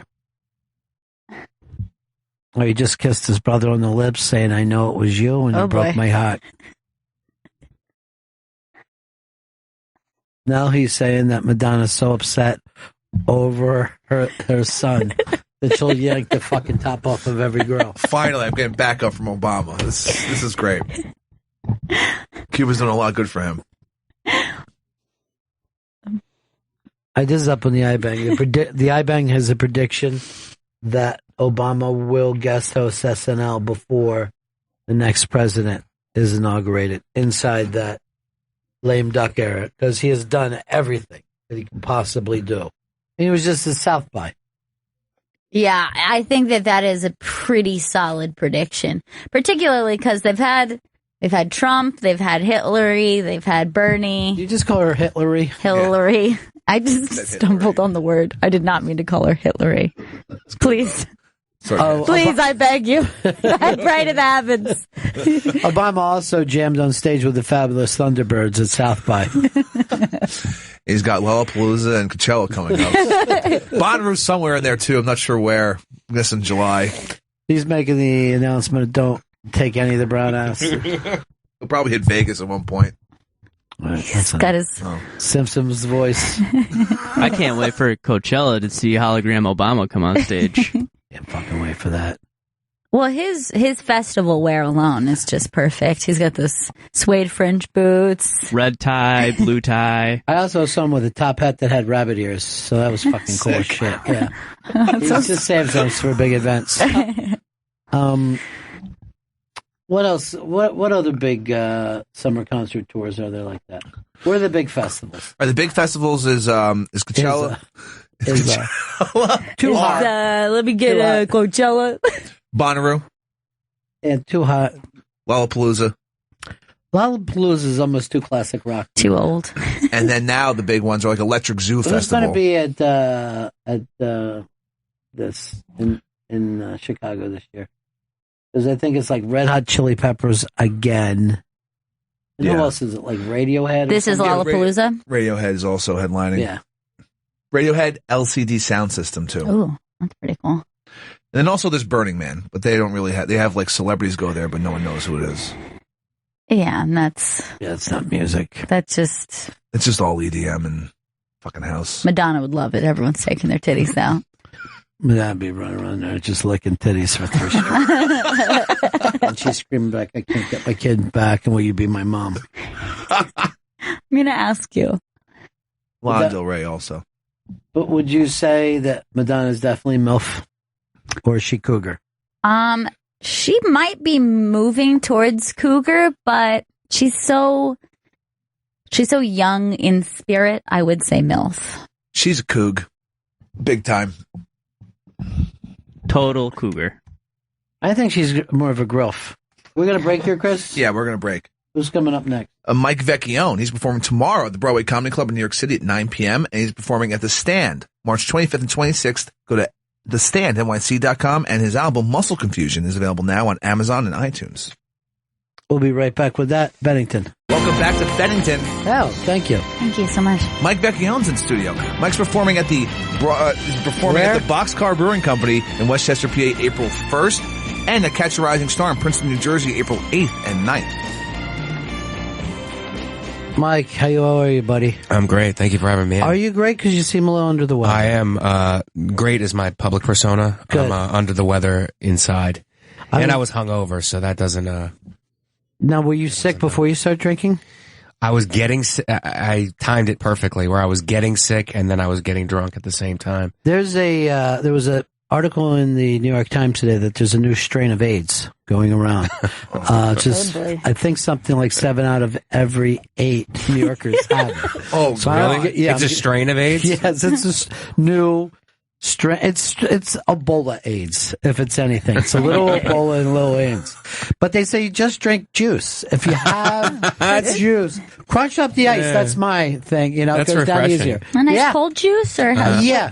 My joke is always that the Zika is like kind of a wine cooler disease. It's popular now, but I mean, in a couple of years, no one will remember it. I still drink wine coolers. No one else does.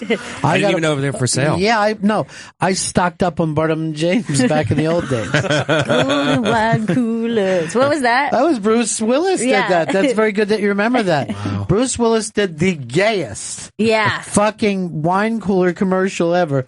All right, this is him and the boys. Oh, you found it that quick? Yep. All right. See, before the internet, I could just explain a story and make it last a while. Now let's just play it. Yeah. All right, go ahead and play it. Hey, fellas, look here. Seagulls. This is so gay. Golden wine cooler is wet and is dry. Golden wine cooler. My. Golden wine cooler. Me and the boys. Love all the time. Golden wine cooler. Wet and is dry. Wow. Yeah. I wonder how hard he campaigned to get that taken off the internet. Well, that goes to show you how gay the 80s were, because that was probably our most masculine person, Yeah, he was a superhero. Die Hard. Yeah.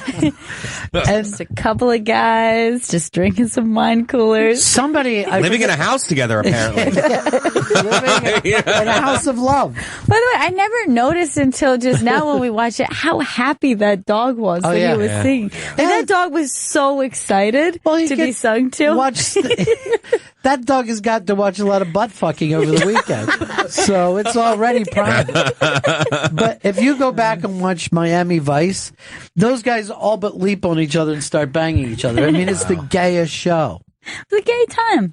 It was a gay time because of the hair bands, too. Remember the hair bands? The hair bands. I loved them. Yeah, all the hair bands looked like uglier girls. Just giant, uglier girls.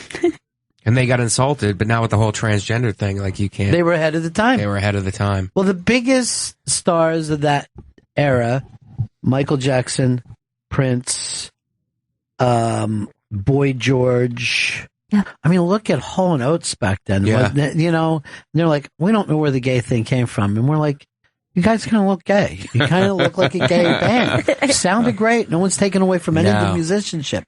They really did try to look like women. Yeah. This is Poison. Poison. Poison was. Now, Poison. What were they fucking even thinking? That's drag. I mean, they're drag. in drag. They're giant earrings that they're wearing. Right. Who do you think started? Was it David Lee Roth started that look? Because they all kind of have a Dave look about them. I think it started with Kiss, where they went full makeup, but that was more like Halloween makeup, and then they eventually just morphed into woman. To be a woman, I guess. I don't know. It's like, let's do less makeup, but let's. My costume's a woman. I'll be the girl of the group. It's like everybody being a sexy nurse for Halloween. It just kind of became the thing, And then if you're in a hospital, it's a real nurse, you're never turned on. You're like, this fucking bitch won't give me my pills. It's always the same thing. They're not your fucking pills. Why do you feel like you can hold on to them so She hands me like a Jell-O cup. Like I have to be thankful for that. Leave the vial. What are you doing, Chris? You're just going through every band in the world? A lot of air bands. Yes. It was Stryper. Stryper was the Christian one. Yeah. That Christian girls who wore spandex for Jesus. Yeah. They sang hardcore about Jesus. They were no joke. They loved Jesus so much that they... I wonder we gotta go do Where Are They Now on Stryper. Well, there's a rumor that the lead singer of Stryper was Ted Cruz. Because they both have big, heavy eyebrows. And you know how, like, those Christian kids don't get to use their computers, so they weren't able to look it up. And the guy from Stryper had to say, look, I'm the guy. It wasn't never Ted Cruz. But he is running for office. Yeah. I think it's always weird that some people lost their virginity listening to Stryper. I mean, why wouldn't they? There they are. They do kind of... Wow, it is pretty similar. Yeah. Wow. Cruz is a pretty good rock name, too, for himself, It's great, but who sits around and thinks about this? Would you have ever... No. I mean, somebody has a lot of time on their hands. Now I look, and that's coming from somebody who has a lot of time on their hands. I would say that the lead singer of Stryper was Lars Louis Wolf. But that's just me. Same hair. Yeah. Beautiful hair back then, flowing. You know. I guess Rogaine was not invented yet, but they didn't need it. Everybody had beautiful hair. Those guys are mostly bald now. Sure, of course, because That's they were just brushing out constantly. But I was at a party back in the late 80s where there were with bands, right? Like that. And these weren't big bands. These were club bands. And they're chicks who looked like them. So me and my friend came over. We were dropping off, let's just say, some packages.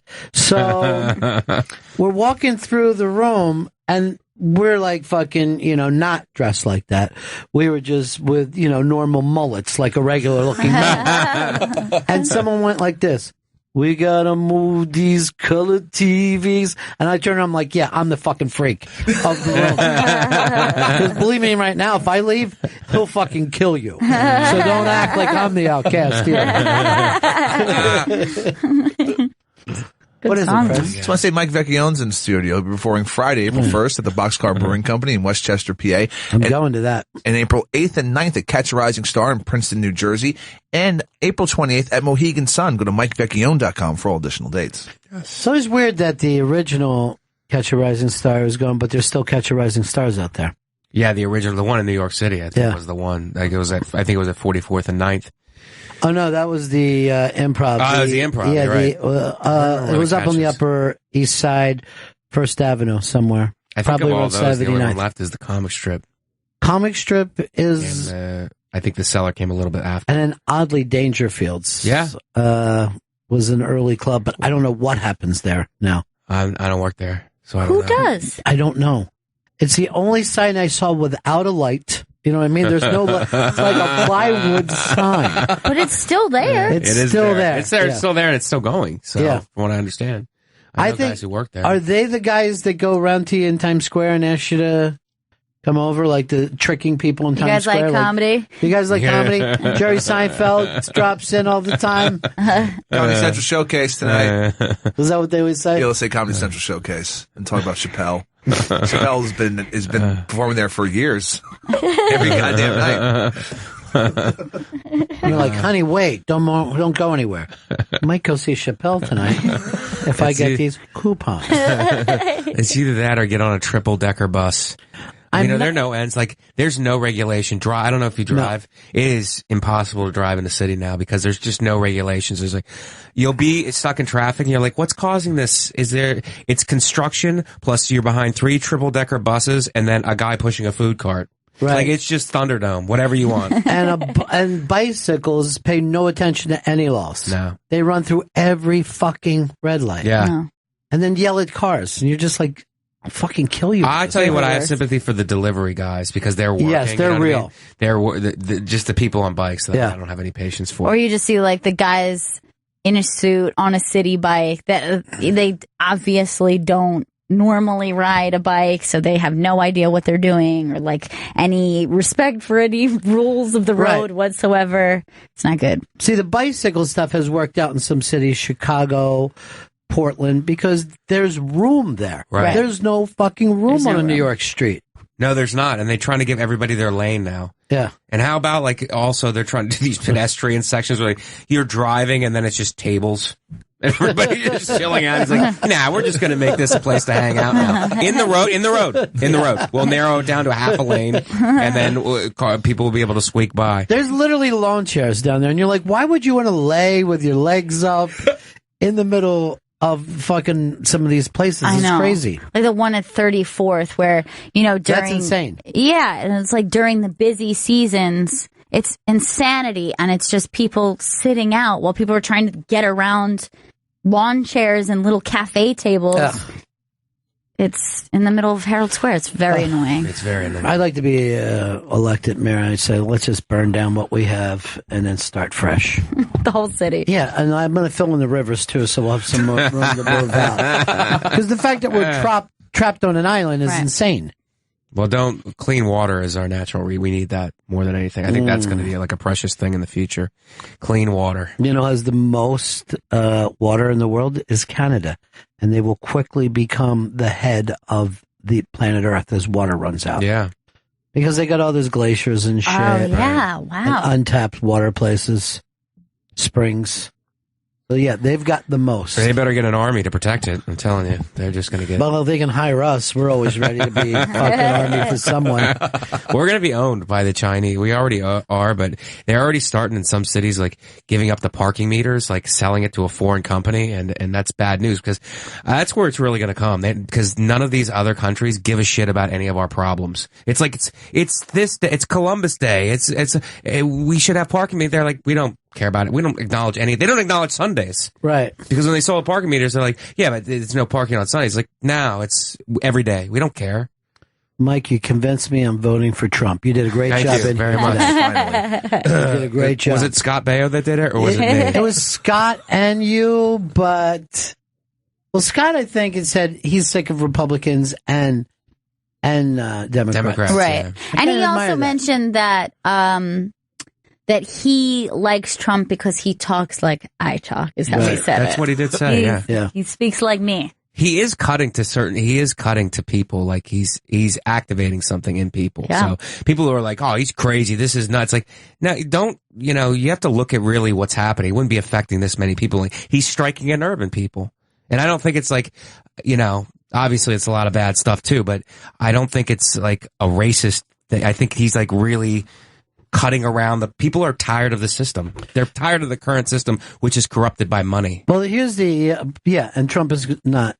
But here's the great thing: when people act like Trump is going to do something crazy, I'm like, well, he's been in New York real estate for 30 years, and you never hear him getting a fine. No. You know what I mean? Like, I think he's more moderate than everybody.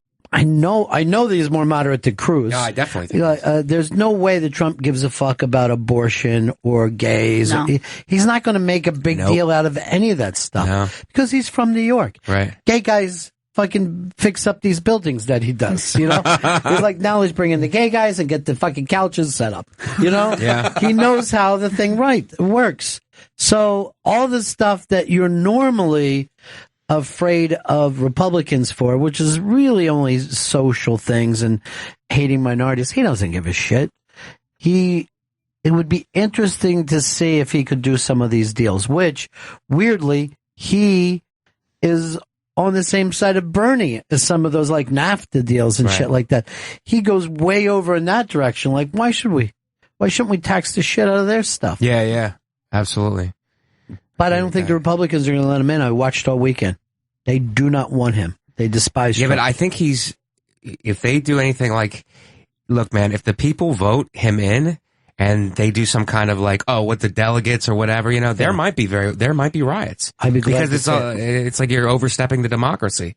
And nothing stops him from running as a third-party candidate if they do that, correct? Well, it's hard to set up. What you'd have to do is probably join a third party that's already in there, and there's like parties you've never heard of, like the Constitution Party and stuff. So we could suddenly do that. But you have to get to be 15% before they'll give you money on the federal stuff. He wouldn't be able to be in the debates. The only thing that he would be able to do is fuck up the Republicans. He's not going to be able to win it. But is it worth it to maybe get a third party? You know what I mean? I think we need a third party in this country. I don't think that two parties represent anybody anymore. We need campaign finance reform more than anything. It's too corrupted by money. Everything is it's laughable to say if a lobbyist gives you millions and millions of dollars that when they ask for a favor that you'll just consider it. Yeah. You're going to do exactly what they tell you to do if they're loading millions and millions of dollars up on you. So I think that's a laughable thing to say. And that's one thing that he's brought to the forefront. You know what I mean? Sure. Well, it's always been there. If you're ever in the suburbs around D.C., you can't believe the money. I mean, there's a ridiculous amount of money in the suburbs, like in Virginia and stuff, and it's all people either working to get money out of the government or giving money to different parts of the government so that they can, get whatever they want. So this thing has been corrupt for a long, long time. Yeah. But I love the idea that even after all this time, he's not saying, relax, everybody, I'm going to compromise with the Republican Party. He hasn't said it. Right. He doesn't use any of the people that you're supposed to use when you're running. Right. He'll I design my own posters, thanks. I set up my own. I don't need you. I use Twitter. He gets in Twitter fights with people? Like a nice president who gets in Twitter fights with people? Yeah, he's not going to stop using Twitter. He'll keep on doing it. There's no way they could stop him. Alan, what's up, buddy? Hey, buddy. Yeah. Mr. Trump may say a lot of things that he's going to do, but a lot of the things he says he's going to do are blatantly unconstitutional, require the formation of a dictator, and he's going to require the support of the Congress behind him, which last I checked, don't do a lot of stuff. I think I think that's a reason that would be interesting to have him. Be like, hey, I got elected, and I got to tell you, folks, here's how the thing really works. Because no one does that. Even Obama will not come out and say, here's why I can't get the things done that I promised. That's an interesting point. I don't have the power. That's really an interesting point. That you people think I have. Yeah. Here's where the power is. Here's who you need to vote out. No one will say, and when I was watching Hillary talk today, and about what she plans on getting done. And we're like, no. If Bush didn't get a lot done, Obama didn't get a lot done, but we only really, most of us just go to vote for the president, Right. Why isn't there more power? You have more power if you're the mayor of New York than you do the president of the United States, because the mayor of New York could go, all right, I'm putting in bike racks. Yeah, he's a more effect on your life. And then you can't park anywhere. Yeah. And then if you have a prostate problem, like I do, you have to either go in your pants or expose yourself to like indecent exposure from going on the street. But yeah, those are no one shows up for anything local. Nothing else. No local elections get. Probably No, because they're like not a sexy. couple. It's not sexy. Yep.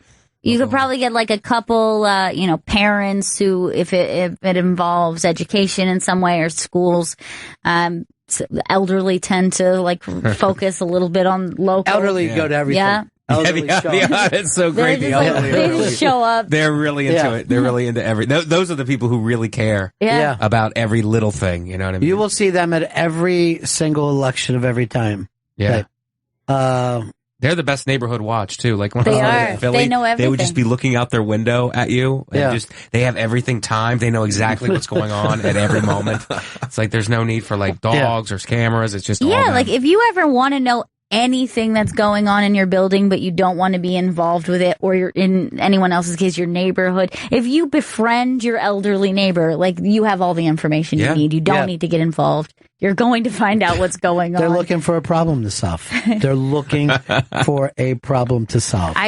One of my neighbors came up to me and they're like, they're putting up a petition for everyone to sign so the smokers can't smoke in the little, not in the vestibule, but like the courtyard, which is huge, and there's no reason to do it. But they're not only saying they can't smoke there, but now they're not even allowed to smoke on the sidewalk in front of the building. So there's this like thing, but he's giving me all the information. Another like elderly neighbor of mine is telling me like who's on what side. I'm like, great, I don't have to be involved. Now I got all the information.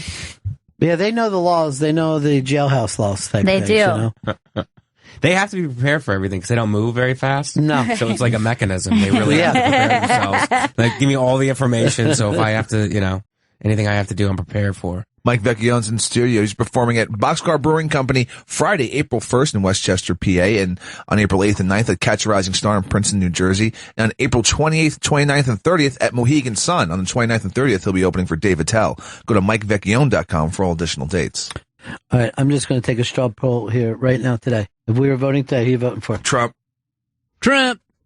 Bernie. Trump to dance. You're Trump now. Wow. You went from Hillary to Trump. I never went Hillary. That never happened. After seeing him this morning, John Kasich is really starting to interest me. I would vote for Kasich if I thought he had a chance. Well, sure, he talks just like you. It's hard to pass up that Scott Baio.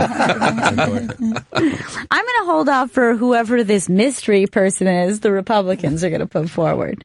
I think it would be. It really is a mystery. I wish they would leap across party lines and bring Bill Clinton back in, and then we could have Bill versus Hillary Clinton. That would be great. I don't know what has happened to him, but speaking just damages the shit out of that man. My wife has been the first person. Well, you sound terrible, dude. Yeah. Terrible. Take a break, Bill. If there was this much Twitter and media in the 90s, like he wouldn't have survived. I don't think. No. The number of people who had dick pics from him would have been unbelievable. Just him having a phone. That's like 20 years, right? Yeah. It's like, technology really catches up. Well, today Twitter turned 10, which seems weird. Wow. Because I don't think I was aware of it 10 years ago. I don't know when. The first time I got really aware of it was was when Sully crashed that plane, because people said before the news people even got out, people were putting pictures of the crashed plane on Twitter. Interesting. I was like, what the fuck is Twitter? And why is it fucking faster than... How long ago was that? It was about 6 years ago, 7 years ago. Yeah. Tom Hanks is already playing the role of Sully. That's a movie? Yeah. It's coming out How do you next have year. that much for a movie? 7 years ago.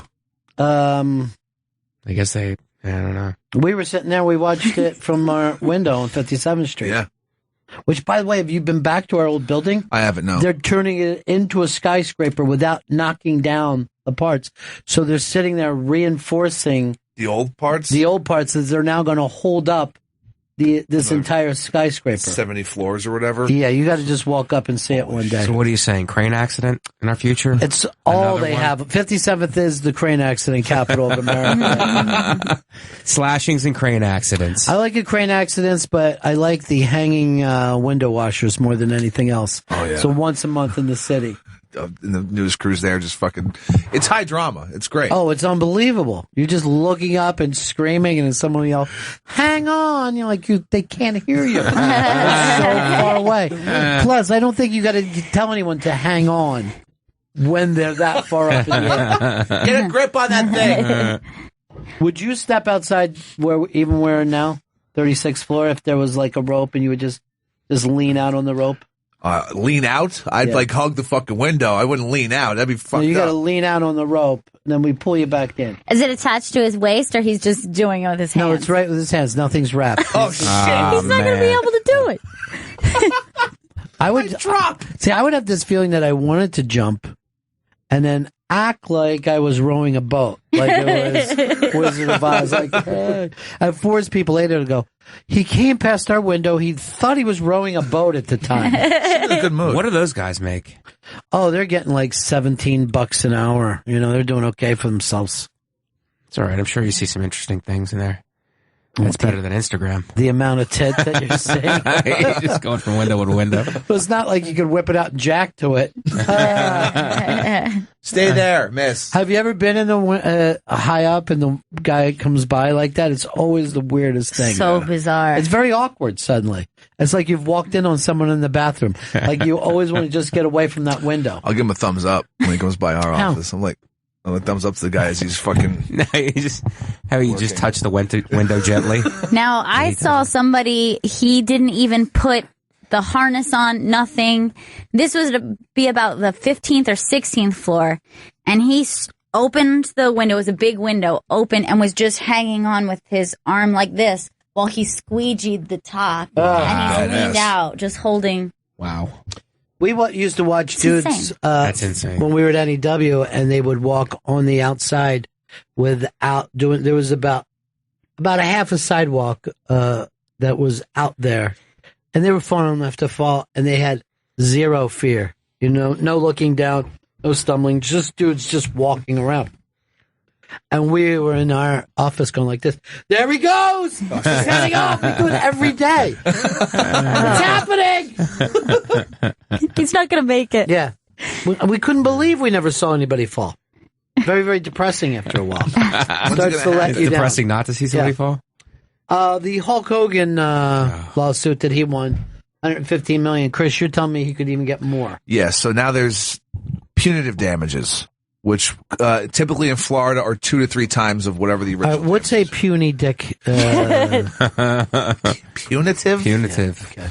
Yeah, so that could balloon up to $345 million on top of the $100. Is he going to get that money though? If Gawker goes out of business, is he going to get that money? I'd rather burn that money than fucking give it to him if I'm Gawker. Light your offices on fire. I mean, this is it for them. There's no way for them to come back from this, is there? I mean, no. They're worth $250. Yeah. Oh wow, maybe they'll enforce it then. Yeah, but if they end up with what could be the... It could be up to almost $500 million. But how are they worth $250? They have to sell, right? Yeah, that's like selling everything off. But you wouldn't be able to use the name Gawker after that if there was less than all the money that was needed, right? Right, so how do you even sell your company if you can't sell the name? Exactly. It's very, they're done. Nobody wants to be Gawker too. No, the reboot. But this is what kills me. Out of everybody who's ever got a sex tape released, right? Right. Hogan's the first to hit, when a guy finally is the defendant, I know. He gets all the money. All the women in the world. I noticed been getting that. doggy Yeah. fucked. But as soon as it happens to a guy, I am taking them to the fucking mat. This is the worst thing that could ever happen. Well, people are going to want to watch it because they want to see if he's going to use any of his wrestling in Just like a leg drop. any of the any of his mannerisms during sex. One of these. Right. He was so dull in the ring, he'd have to be dull in bed. He had to sit around and talk about a great match, and they always come back to, when he picked up Andre. Andre jumped, first of all. Right. Andre leapt up for him. He'd never pick if Andre dead cell. And even that was dull. There's never any great Hogan matches. I feel like in bed he would actually do that thing where it's like you think he's done, but he's coming back. He starts to poke out like this. The problem is, Gail, he needs applause for that. And until people are applauding and stamping their feet, That's what the woman's husband is there for. To applaud and to cheer him on. Like, whose manager is that? Her husband. That's a weird situation. All around. Yeah. Have sex with my wife, and he's like, "Oh, cool." Well, Chris, you're a cuck, right? You live the life of a cuck. No. Well, that's what you're into. No, not at all. I know friends that enjoy that type of thing. Oh, yeah? Yeah. I think what's happened is after people have been married for a while, and they're just like, what else can we do? Anything. Is there anything left? left? Put a sparkler in my ass. What do I do? Let's bring in Hulk Hogan. I guess if you can do it. Bring Hogan in over. Hogan. Yeah. Because Hogan wasn't the only guy on that tape. He's the only guy that people took interest in. There were other people on that tape, though. So he had like a whole bunch of people who making a Who are the other people? Like the Macho Man? Or, I would just say the standard is black dude. Just a black dude. Black dude beats Hogan in porn every time. Yeah. Joe, you said this is something that turns you on with your girlfriend, right? Yeah, my ex would do a lot of freaky things. Yeah? Like what? I would chain her up sometimes. Would you really? Yeah, Wow. yeah. Handcuff her. She would buy whips. See, and I don't would like whip her. any props. You know Yeah. what I mean? Like, mentally, let's do whatever we have to do. But when you're fucking coming in, like, with Carrot Top, like one of those trunks, Yeah. like, that's not worth the thing. I'll throw costumes in that group as well. I agree. No costumes. No costumes. Very silly. And nothing I have to see by the light of day. Like, I don't want to look up and see hooks on my ceiling that I know later are going to be used for a sex swing. Well, it's difficult too when the lights are. It's dark, but I can still see this bright pink whip that she bought. So she used to whip you? No. She would want me to whip her, and I would. Had I you would oblige. worked with any whips before? It normally takes a little time. No, not at that time. This was my first time. I was a novice before, but now I think I'm an intermediate. If we had dated longer, Okay. I feel like I would have worked up my skill. You got your Indiana crack Jones. down. Well, yeah. I bet it's why you're not with her anymore. Yeah, it was probably my, I'm left-handed, so I had to learn how to write, and then... Personally, I think you ought to call in a stuntman for that. Just let him take a couple of shots. I like he said not at that time, like he was on the stand. Not at that time. So you're still under oath. I would have to whip with both hands, so I'd be ambidextrous, as I like to put it. That's the stupidest thing I've ever heard. Seriously. That's that fucking Minnesota cornball shit. I guess, though, being from Minnesota, you had a lot of time in the house all winter. Oh, you got yeah. 9 months in. Mm-hmm. You better, pick it up. Yeah. Why did the relationship end? She dumped me, eventually, yeah. Okay. Like all women do. Did she say why? Too nice a guy? She just said she's not ready to be in a long-term relationship. Yeah. And I was like, You know what? I get that. Do you want to have breakup sex? Whatever they say to you, what they're really saying is, I can't handle the puns. Because, he's too punny. Yeah. Like, wordplay should be a once a week. At most. Yeah, He's on his like 6th attempt for the day. I kept picking restaurants because they had punny names. Yeah. She hated that. Chris, plug away, will you, buddy? Mike Vecchione's in studio. Yeah, there he is. Friday, April 1st, he'll be performing at Boxcar Brewing Company in Westchester, PA. On April 8th and 9th, he'll be at Catch a Rising Star in Princeton, New Jersey. And April 28th, 29th, and 30th, he'll be performing at Mohegan Sun. And on the 29th and 30th, he'll be opening for Dave Attell. Go to MikeVecchione.com for all additional dates. Well, Attell, good luck following Smoke, my friend. You'll see him struggle for the first 20 minutes. Yeah, right. Oh, my God. No, I'm looking forward to those dates. It'll be fun. Especially that Mohegan Sun date. You know, Dave's awesome. So good. He's scary good. He's unreal. Like, I opened for him one time in Boston. It was at the Wilbur Theater. I go up and I go up cold and I'm killing. I kill for like 20 minutes and I come off and I'm thinking to myself, man, I'm pretty good. Yeah. I'm pretty good, dude. Yeah. You know what I mean? And then I just sit down and I just start listening to the way he's killing and I'm like, and he's killing with all new material and I'm like, right. I suck. How quickly it changed in like 5 minutes. Bad night that I killed. Wow. He's just murdering on another level. No. The last thing that he was on Conan when he went in and just started talking about owls was the most insane shit. And I was just thinking of Conan, thinking I've got guys writing material for me. You know, he's got like 7 guys writing his material, and this guy just comes out, fucking just lays in the couch. It's just, I don't know, Conan. Just barely being awake and fucking destroying. Destroys. Yeah. But you're right. Like, if you're a funny person, too, it hurts a little bit. It hurts a little to see somebody being that funny. Like, ouch. Yeah. Ouch. Especially when you're thinking, you just come off thinking, it's like, hey, I'm pretty good. Yeah. Like, things are good. And then you start listening to him, you're like, oh, my God.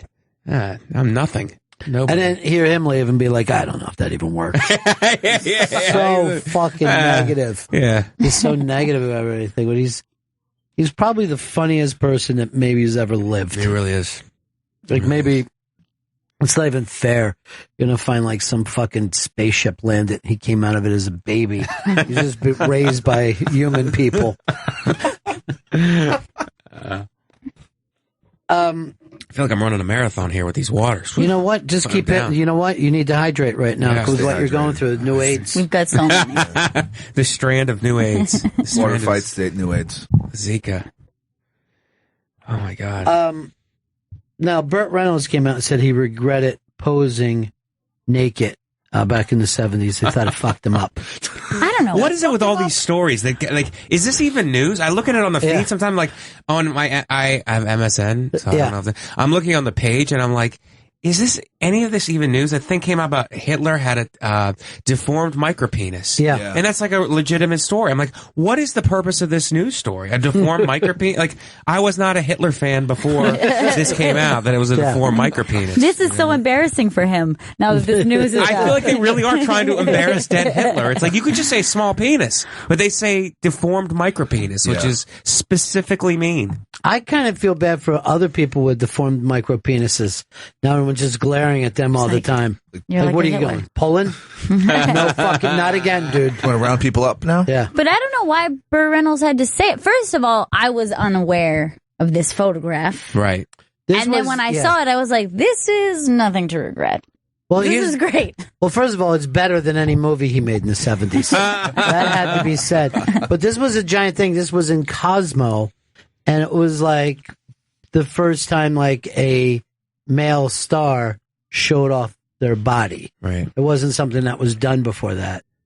And you just know that he was at least taking some fur in the asshole. I mean, it's implied, but I can't think of any other way. Where is the head of the animal, I think is really the question. So he regretted it, I guess, because he's saying it kept him from getting good parts. Exactly, yeah. He then also talked about the number of roles that he turned down. And like literally every good movie, he decided not to do. Wow. So he could do Stroke or Ace. Like he could have been Rocky. turned it down. He could have been Han Solo, turned it down. Oh, that's crazy. Yeah. And that's because he was, doing a car chase movie with his gay friends. But I mean, what's his money? Like, how much money do you think? He's light these days. He's light? Yeah. Wow. I mean, he spent money like fucking hand over fist. Yeah. Well, who saw it ending, Who saw that Burt Reynolds money? He spent the money then like Will Smith does now. But also, he had a bunch of divorces, and that crushes you. You half it. You half it every single time. And then white tigers. They're so fucking... they eat and eat and eat. Worth it, though. Yeah. They're beautiful creatures. A swimming pool in your logo. Another place that you spend money. I never understood that having a zoo in your house. It's like, just get a month pass to the zoo. Yeah. I never understood. I want to know. I need to see these animals at 4 a.m. when I'm drunk. I never understand you have a house that you can't possibly live in. You know what I mean? Like a large house that you have to air condition and heat. Right. You're like, oh, I got 18 bathrooms. You ever use them? How can I? I just used the one of my master. Right. You know what I mean? Like, get yourself a fucking badass condo. Don't worry about having you look out the window and there's like guys just working in your. It's a full crew in your fucking house. I wanted to be alone here. You know what I mean? Yeah. I wanted to bang my chick in the deep end. Is that a fucking... When did these guys get off? What's the whole point of being rich? What's that Mariah Carey was on that guy's island? Who's the guy? Virgin Richard? Oh, yeah, the guy who owns Virgin. Branson? Richard Branson, yeah. Yeah. And she's like in that thing where it's like there's but there's no doors anywhere because it's all open. No one can really see you. It's just it's an island and it's all open. Yeah. So that's pretty... I mean, I guess you're paying for the privacy there. Well, we had the house I grew up in, we had no doors to the bathroom. We didn't fucking feel like we were doing well. Everybody just watches you go to the bathroom. Well, that thing is weird, too, because it seems nice that it's a private island, but there's less to do than if you're at the Bahamas, Right. Yeah. Like, what are you going to do? And as soon as it gets dark, you're like, what the fuck is that? Did you hear something? Right. Something crawl out of the ocean or pirates or something? Yeah. You're really left out there. I guess you have to really rely on the Coast Guard. They're like your police force. We'll be there in 3.5 hours. Somebody falls and cuts their foot. They end up dying of gangrene there on that island. What's up? Because that's the thing about anywhere you are in the tropics.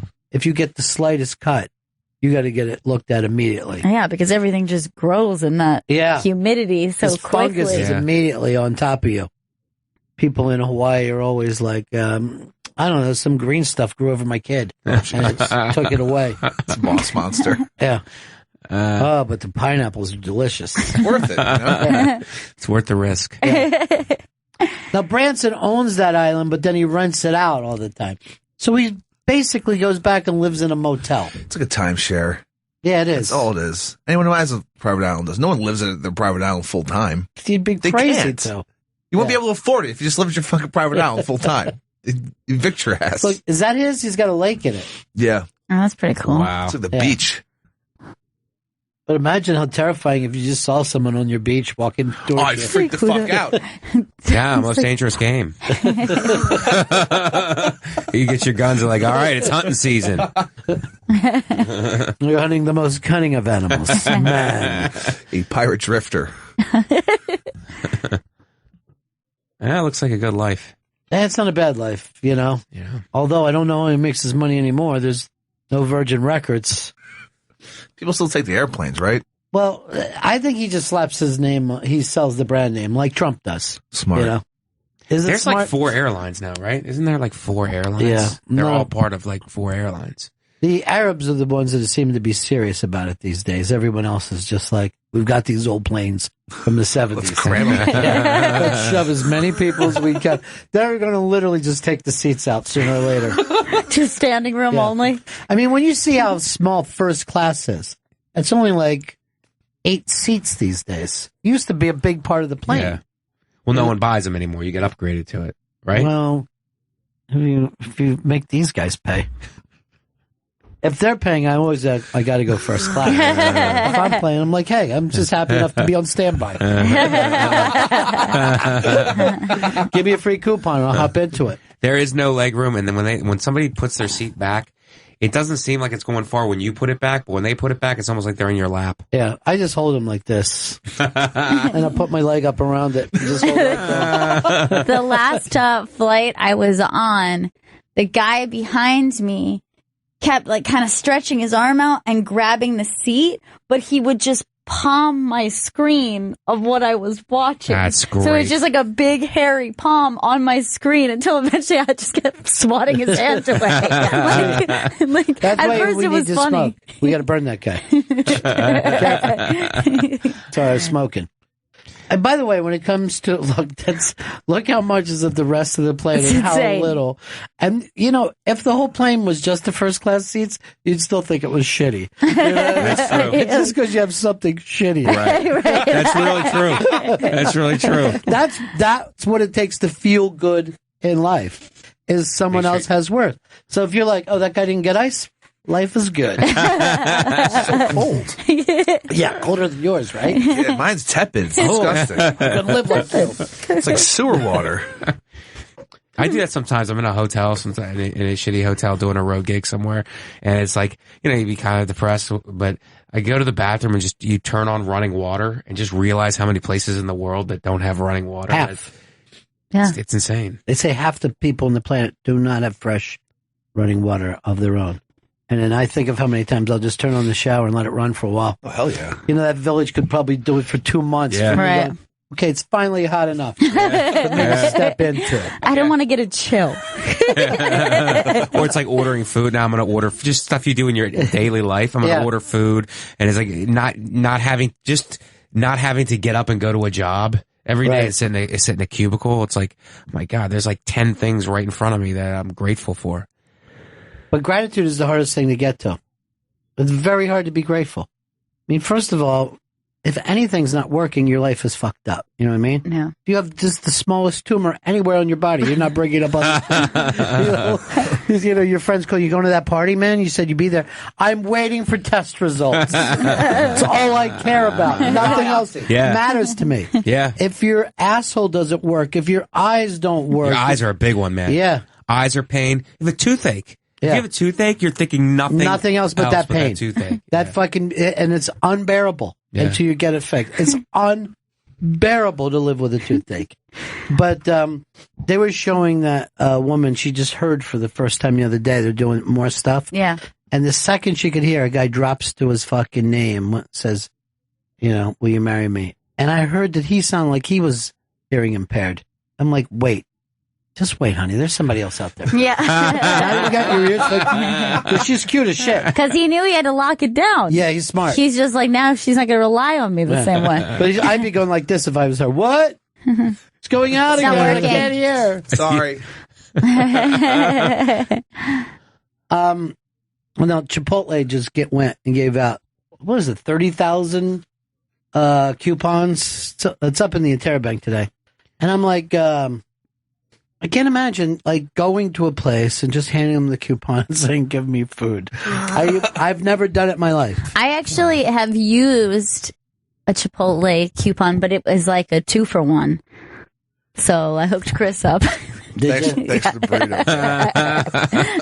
I give you 21 million? Yeah, 21 million. Wait. Wow. Free burritos. That's too many. Did they get the meat situation straightened out? Never. No. No. And yet people don't stop. Doesn't stop me. Now, all these years, right? I never heard about this happen at Jack in the Box or fucking McDonald's. Another place we make fun of. But Chipotle, and people seem like they're still going there. I still go. No, they do the antibiotic-free meats, right? So it's supposed to be better for you, but actually they're diseased now, right? Yeah, and it's been going on for a while too. There's been a bunch of times. Yeah. Usually there's a recall of the food or whatever it was, and then it's cleared up. But I think I like how it's a recall. That's the only place with a recall because they build your food in an assembly line. Kind of. And it's like if you don't get what you like, I wanted the green peppers. Like that guy's on break now. Yeah. He'll be back in a year. No. But how could Taco Bell never have this problem, but Chipotle does? Well, apparently Taco Bell has some weird paste that they use for their meat. Yeah, it's so bad that it doesn't. It's actually good. It's actually good. So synthetic. it's so scienced up that Yeah, good. it's more science. I'm here to eat some That's science. right. Yeah. Anything attacks it, it just fights back. It's good for you, actually. But none of that stuff turned you off with Chipotle.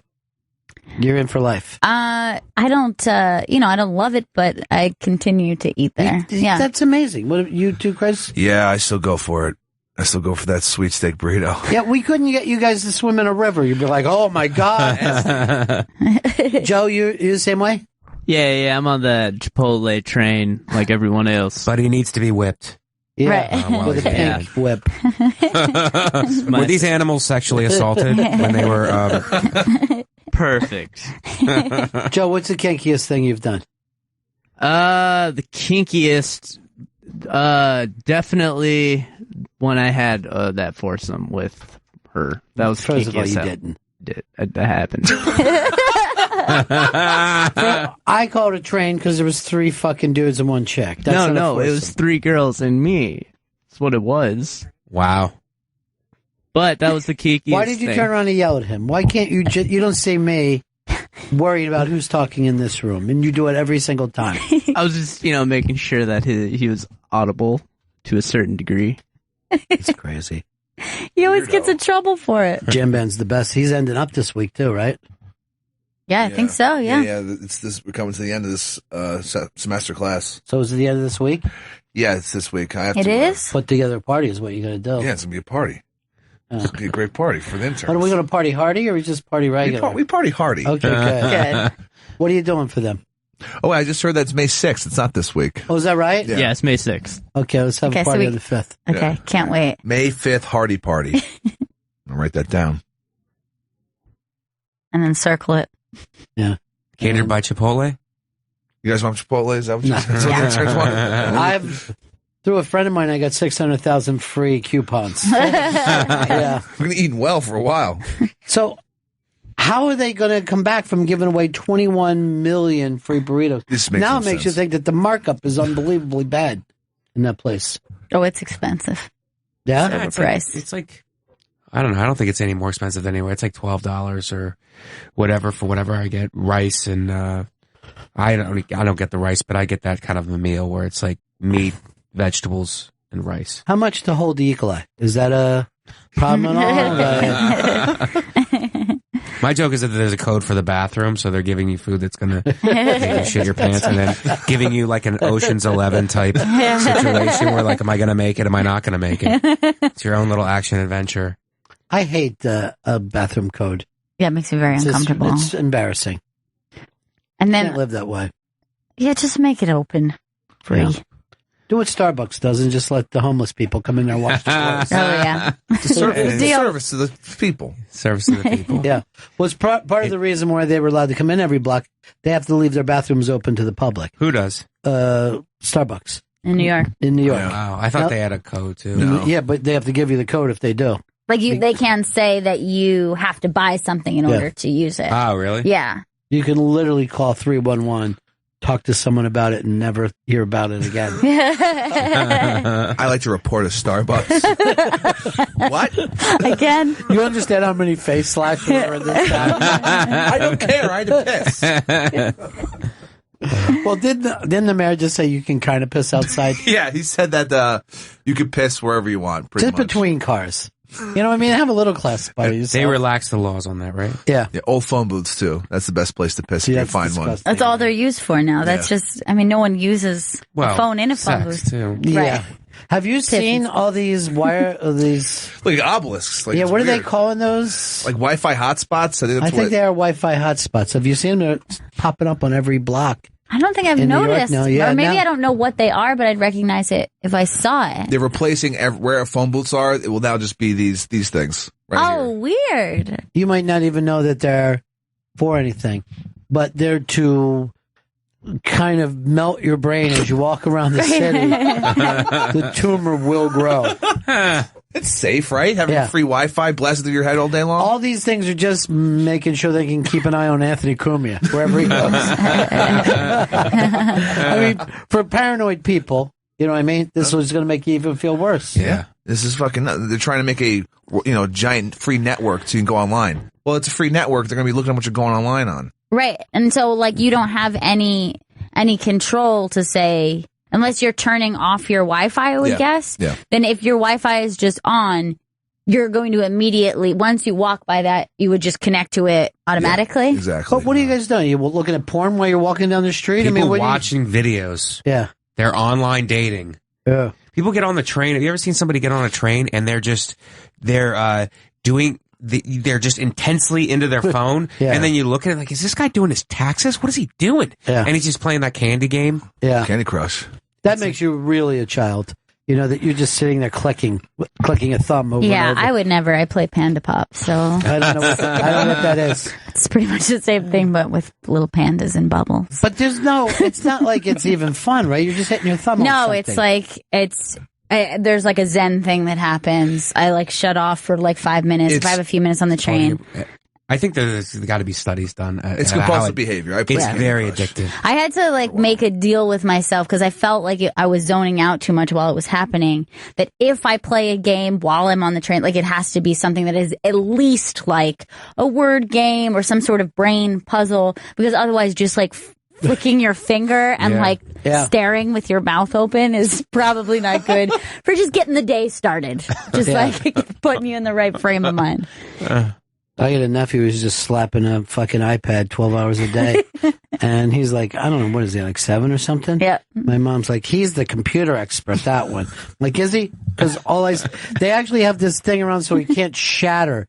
Like it's this giant puffy thing around his iPad. Because he's just a kid swinging it around. But he wouldn't go anywhere without it. Yeah. Wow. Is it Minecraft? Yeah, that's what I was just going to say. He's really, I know that he spends many hours a day in the Minecraft world, which I know very little about other than it's building, you're building. You can build is that what it is? Yeah. But then he'll go on YouTube and watch other people play Minecraft. Yeah. Yeah, he'll watch Minecraft He'll be videos. like, have you seen this? I'm going, why would I watch that? For some reason, that's exploded, is watching other people play video games on YouTube. That's how that PewDiePie guy fucking makes all that money. Who? PewDiePie is the most popular man What is on that? YouTube. He's some like Scandinavian weirdo who fucking just yells shit while playing video games, records himself doing it, and he gets millions of fucking goddamn views on YouTube. And does he have sponsors? Is he a paid Oh, now he's person? getting paid. Now he's just fucking loaded. So, some of these guys are making millions of dollars a year. And Some of them just putting on makeup.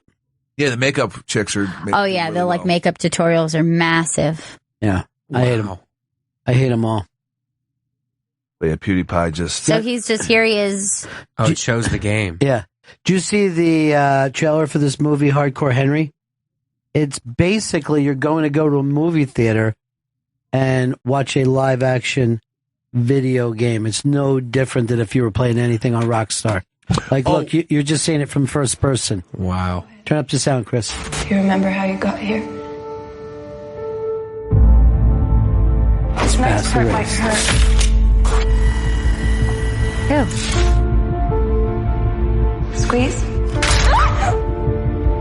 You and I we still are, husband and wife. I love you, Henry. Henry, they want your technology. How do I fit you? It's as good as acting as a video game is. Yeah.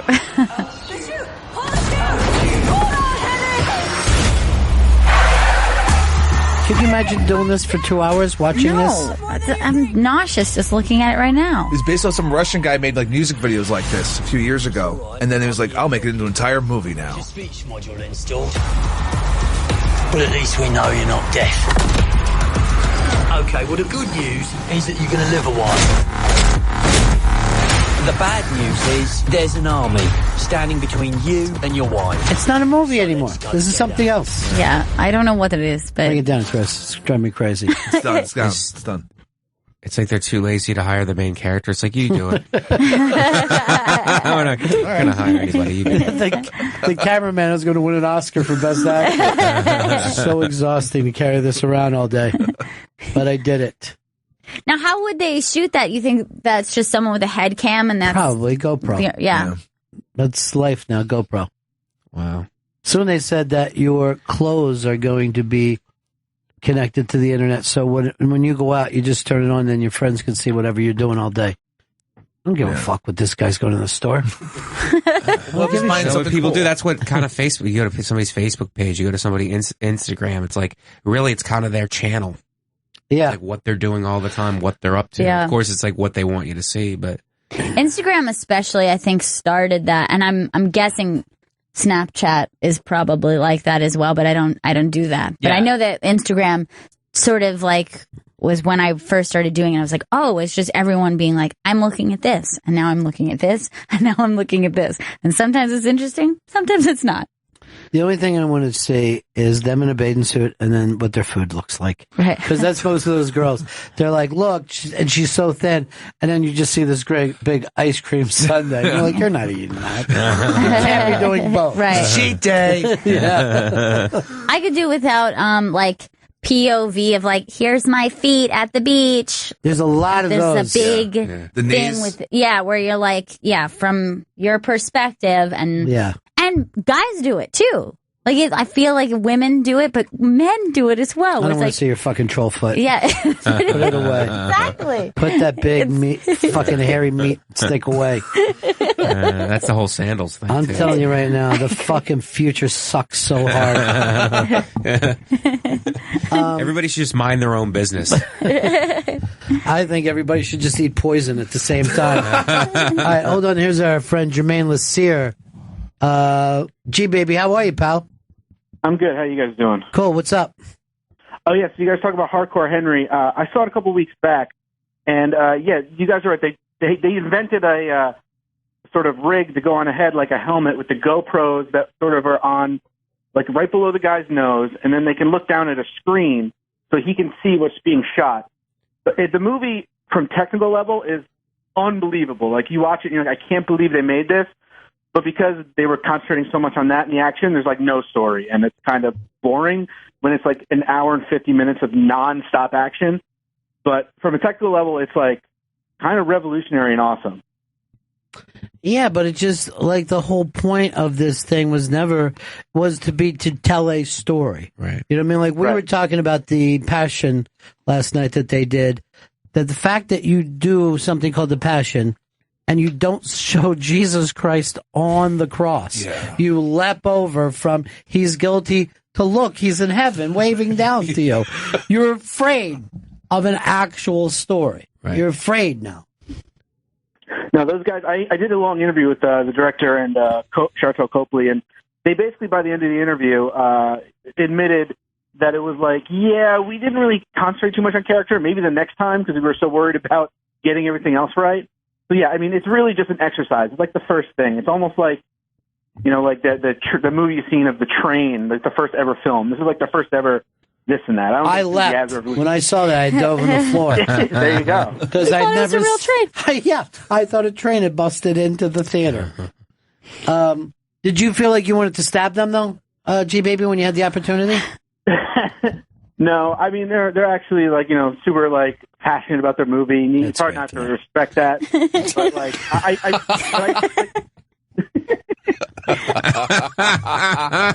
What you're saying, film is dead, right, G-Baby?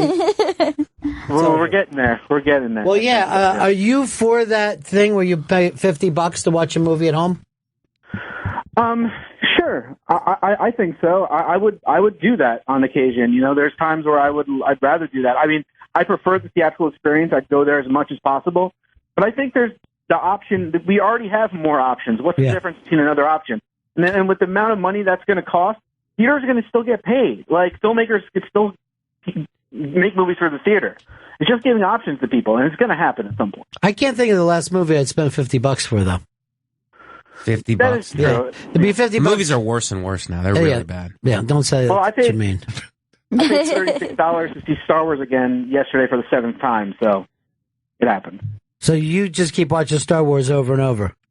Well, that was the last time. I just wanted to see it one more time before it hits DVD like next week. But you weren't overly excited about it the first time you saw it. Did you Did you get more excited? Is that why you're seeing it multiple? Yeah, well, I wrote an article about this. Is the first time I saw it, yeah, I mean, I definitely was just very conflicted. And, like, it was, you guys know, I was so hyped for it. Yeah. That watching it was sort of like, I was like a mind explosion. I didn't even know, like, how to, like, judge it as a movie. Like, I couldn't, my film critic hat went off. And I still think the problems that I had at that time are still there. The movie is not, you know, this is an ultimate masterpiece. But I'm such a fan. Like, the second time I watched it, I kind of forgot about that and just got wrapped up in the Star Wars-ness of it. And that's why I've seen it a couple times. He's got to keep seeing it over and over because he forgets what he's doing there. Just starts to jump up and down. Exactly. I didn't know that it was coming out so quick like that. I had no idea. Oh, yeah. Yeah, they got, but of course it's coming out on DVD like next week, and then, but not the 3D version because they'll hold that for no, you know, thank you. Christmas. Why would you do that? And then I would say it one day, just with nothing else. Hey, G baby, when do you start answering to Hulk Hogan? How does that work out for you? I can't talk about that. No, I don't blame you. I don't blame you. But he's a good guy. You know what I mean? And he loves film. I don't know whether you ever saw some of the movies he's done. They were just incredible. No holds barred. Yeah, great. WrestleMania 6, one of the great moments of my life, though. Was it? Oh, I loved it. Yeah, Ultimate Warrior beating Hulk Hogan was so much fun. How could anybody root for the Warrior to do anything? Oh, my little warriors. Hulk Hogan. Hogan. My face is melting. Half of my fucking thing is coming down. All right, we got to go, buddy. All right, buddies. Have a good one. I'll talk to you later. See you when you get to the East Coast, too. Mike Vecchione's been in the studio. He's performing at Boxcar Brewing Company Friday, April 1st. You know what I mean? Yeah. He was sick and he came in here and crushed. Champ. In Westchester, PA. And on April 8th and 9th, he's performing at Catch a Rising Star in Princeton, New Jersey. And April 28th, 29th, and 30th, he'll be at Mohegan Sun. On the 29th and 30th, he's opening for Dave Attell. Go to MikeVecchione.com for all additional dates. I got to tell you the truth. You did... Let's say you were the funniest person except for one other person over the last 2 months. Dave Attell. Fucking destroyed this room. Oh, yeah. And I remember even thinking, like, Vecchione could never. You know what I mean? Never. I'm in the same ballpark as that guy. You ought to just do your set and leave. Do my set and leave. I actually did this thing on, are you guys wrapping up? No, yeah, we can wrap up with you. I did it. I was sick yesterday and I'm in bed and I just did the thing on Scott Baio. I did this fucking short video. It's on Facebook. All right, go to it. Let's check it out. I like when you talk about Scott Baio. Well, it's just, it's that, I did the whole, you know, remember, it's a thing on the guy with, Britney. Oh, yeah, Leave Britney alone. And I thought Scott Baio was taking a lot of flack.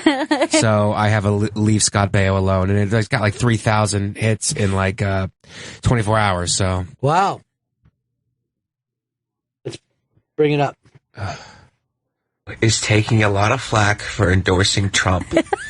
And a lot of you probably don't think so, but Scott Baio is a human being.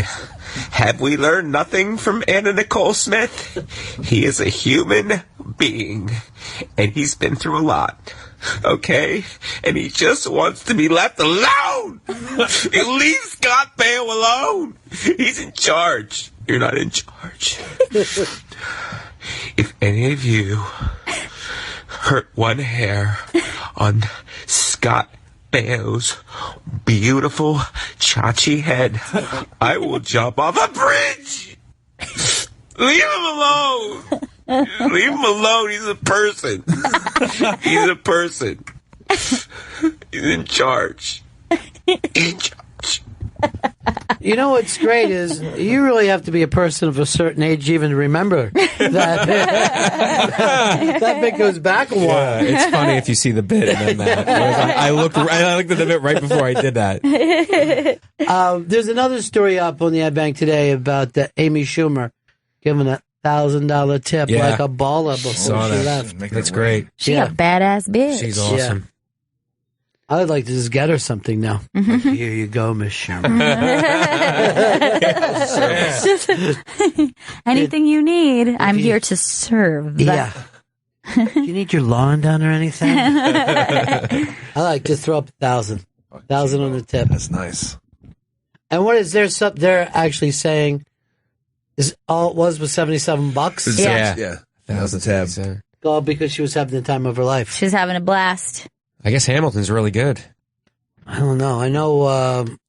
I've never heard anything bad about it. I heard it's like a trendy thing to do now. I just can't listen to rap for an hour and a half. You know what I mean? I'm with Gene Simmons on that. When's it going to end? All right, that's it for us. We out of here. See you back in here this morning, or see you again in 1974. Ladies and gentlemen, the evening is over. We hope you all enjoyed yourselves, and we'll see you all again in 1974. Good